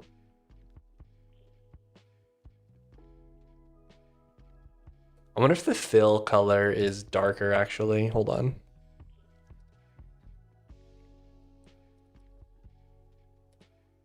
No, it's that color. That's so strange.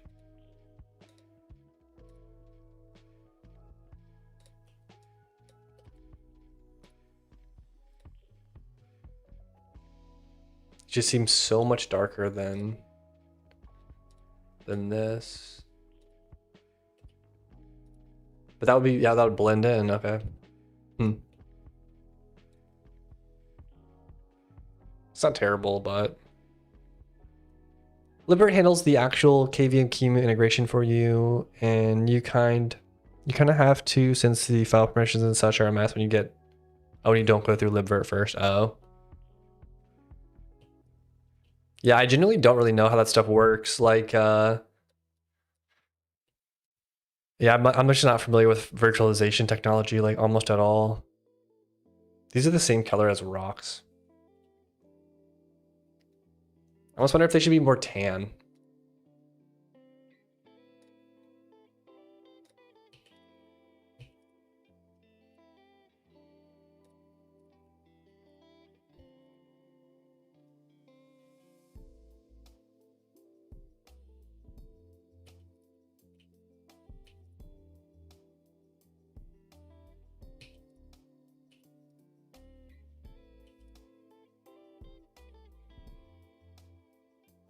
It doesn't really give me the dead vibes though.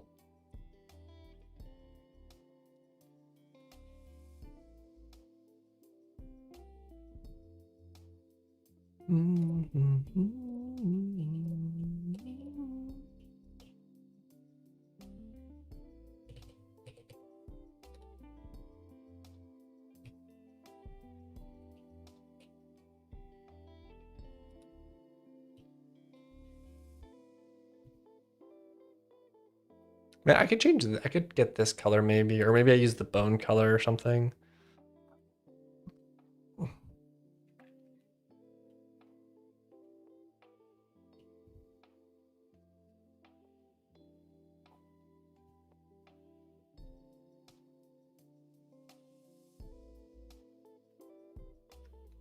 I'm kind of torn on tree colliders. I almost feel like I never want to have colliders. Like it's always just like something in the way, but.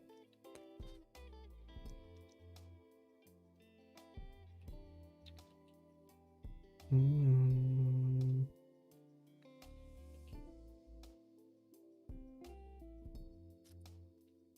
do do do do do do do.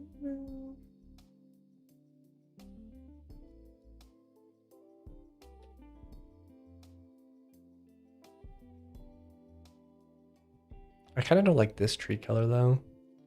I think this biome's a little bit incohesive.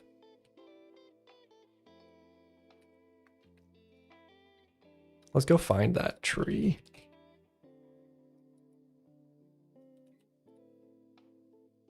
Oh, these are colors, huh?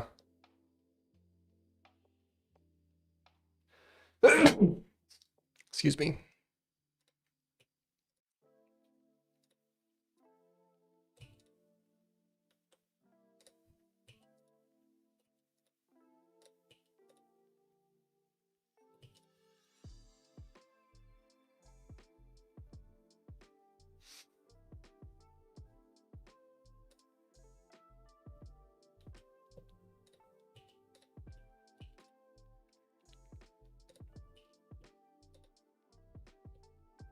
What if I do this and then I do this?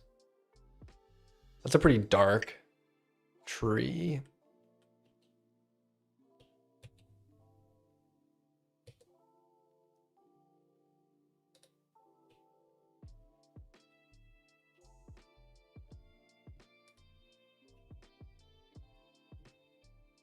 I think I like that better. I do like the tree shape.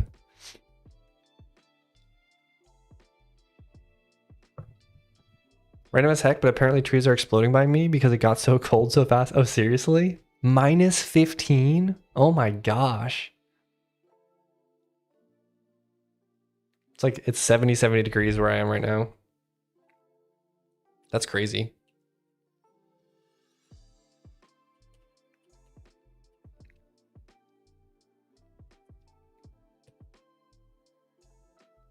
Not fair. Wait, where do you live, Roger, if you don't mind saying? I feel like I know this, but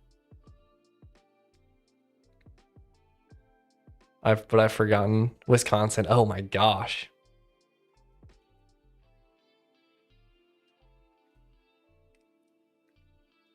That is far. That is far up there.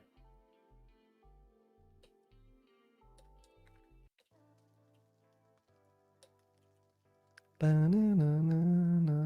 wonder if chests, I wonder if things that I drop inside of water, do they sink?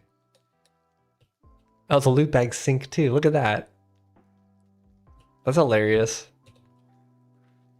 I was like, I wonder if it'll drop, if like if loot bags will show up in the water or not. Yeah, well, it's like everything. Even these guys, even though they float, they still sink down a little bit. Which I think I probably want to fix. But I'm going to try to do the darker rocks, I think.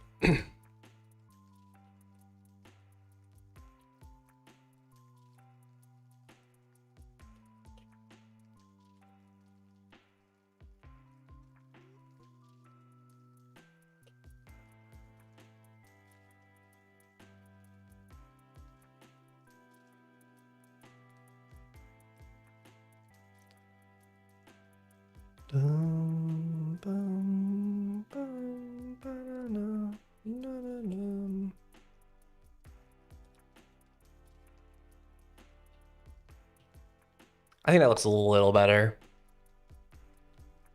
I could make these dark too. Maybe I'll do some gray and I'll do some black.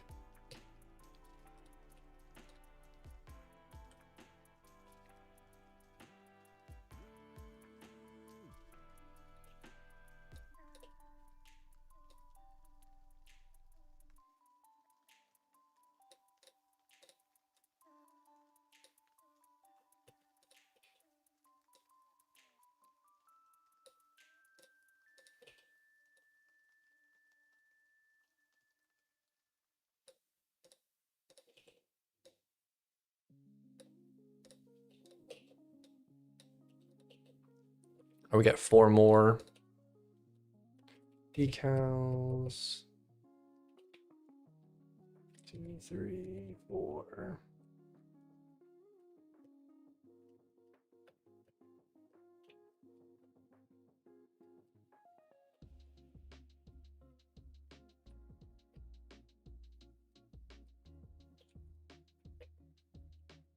The bird, how's it going?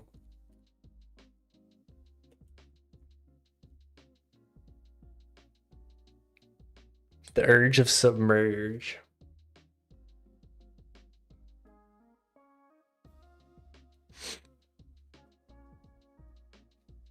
Bum, bum, bum, bum, bum, bum. Yeah, water effects are the best. It would be cool to have some kind of like shader running on this as well. Kind of like how we have deep water shader. Do I even show it here, the deep water shader? No, I think I cut it out because it looked weird merging into it. I wish this transition, I wish I could do something better for this transition. I wonder if I can pick a different border depending on the tile or something like that. Because I think this looks fine because it looks like a light thing going up to like the top part, but this one just doesn't look that good.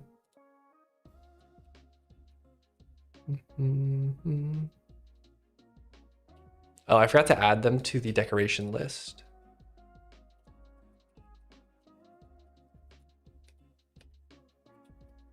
Four, five, six.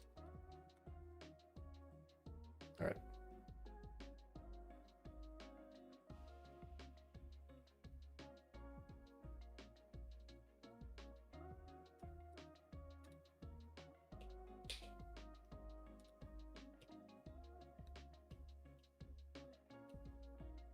Okay, I mean, I think that looks decent-ish. I don't know if I love the bone color though.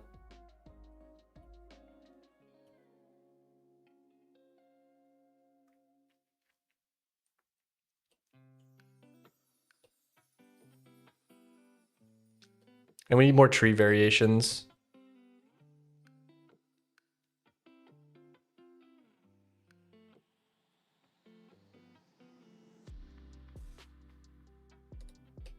I don't even know where those bones are. Like in my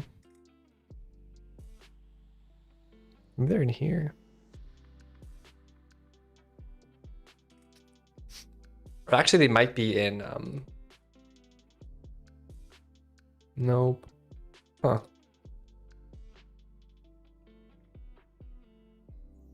Oh, static haunt. Oh, that's the one I just added. Okay. Untagged, maybe?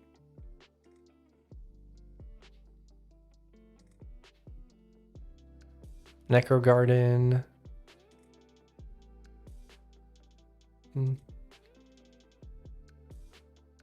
Yeah, a lot of this stuff needs to get cleaned up.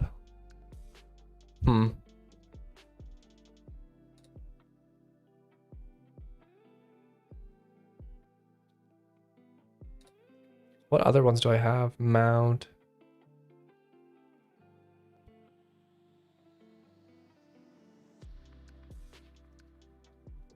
It's not gonna be in tile set.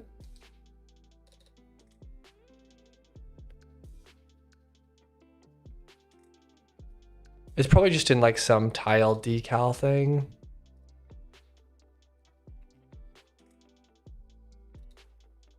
No, that's for a tile map.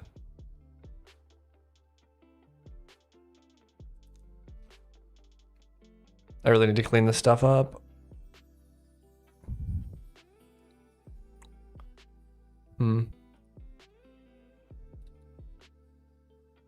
Or maybe static tagged. Yeah, there it is. Okay.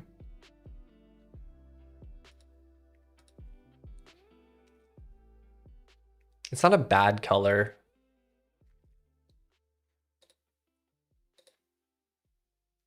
But I don't know.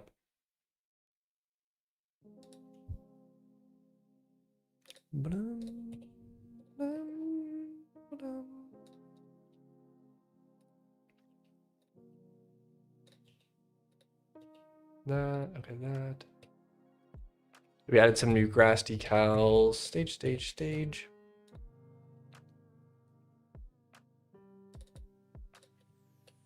Need more tree variations. Maybe headstones? Question mark?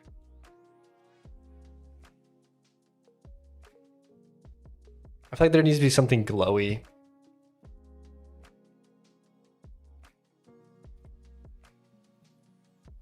Glowing. I don't know. Anyways, I need to go eat lunch. So that will be the end of it for today, everybody. But thank you all for stopping in. Good time. A lot of code written. A lot of features added. Mine carts are looking good. Lava pools, water pools, tide pools, all sorts of pools. But yeah, I'll see you all next time. Hope you all have a good rest of your day. And yeah. See you, Roger. Bye.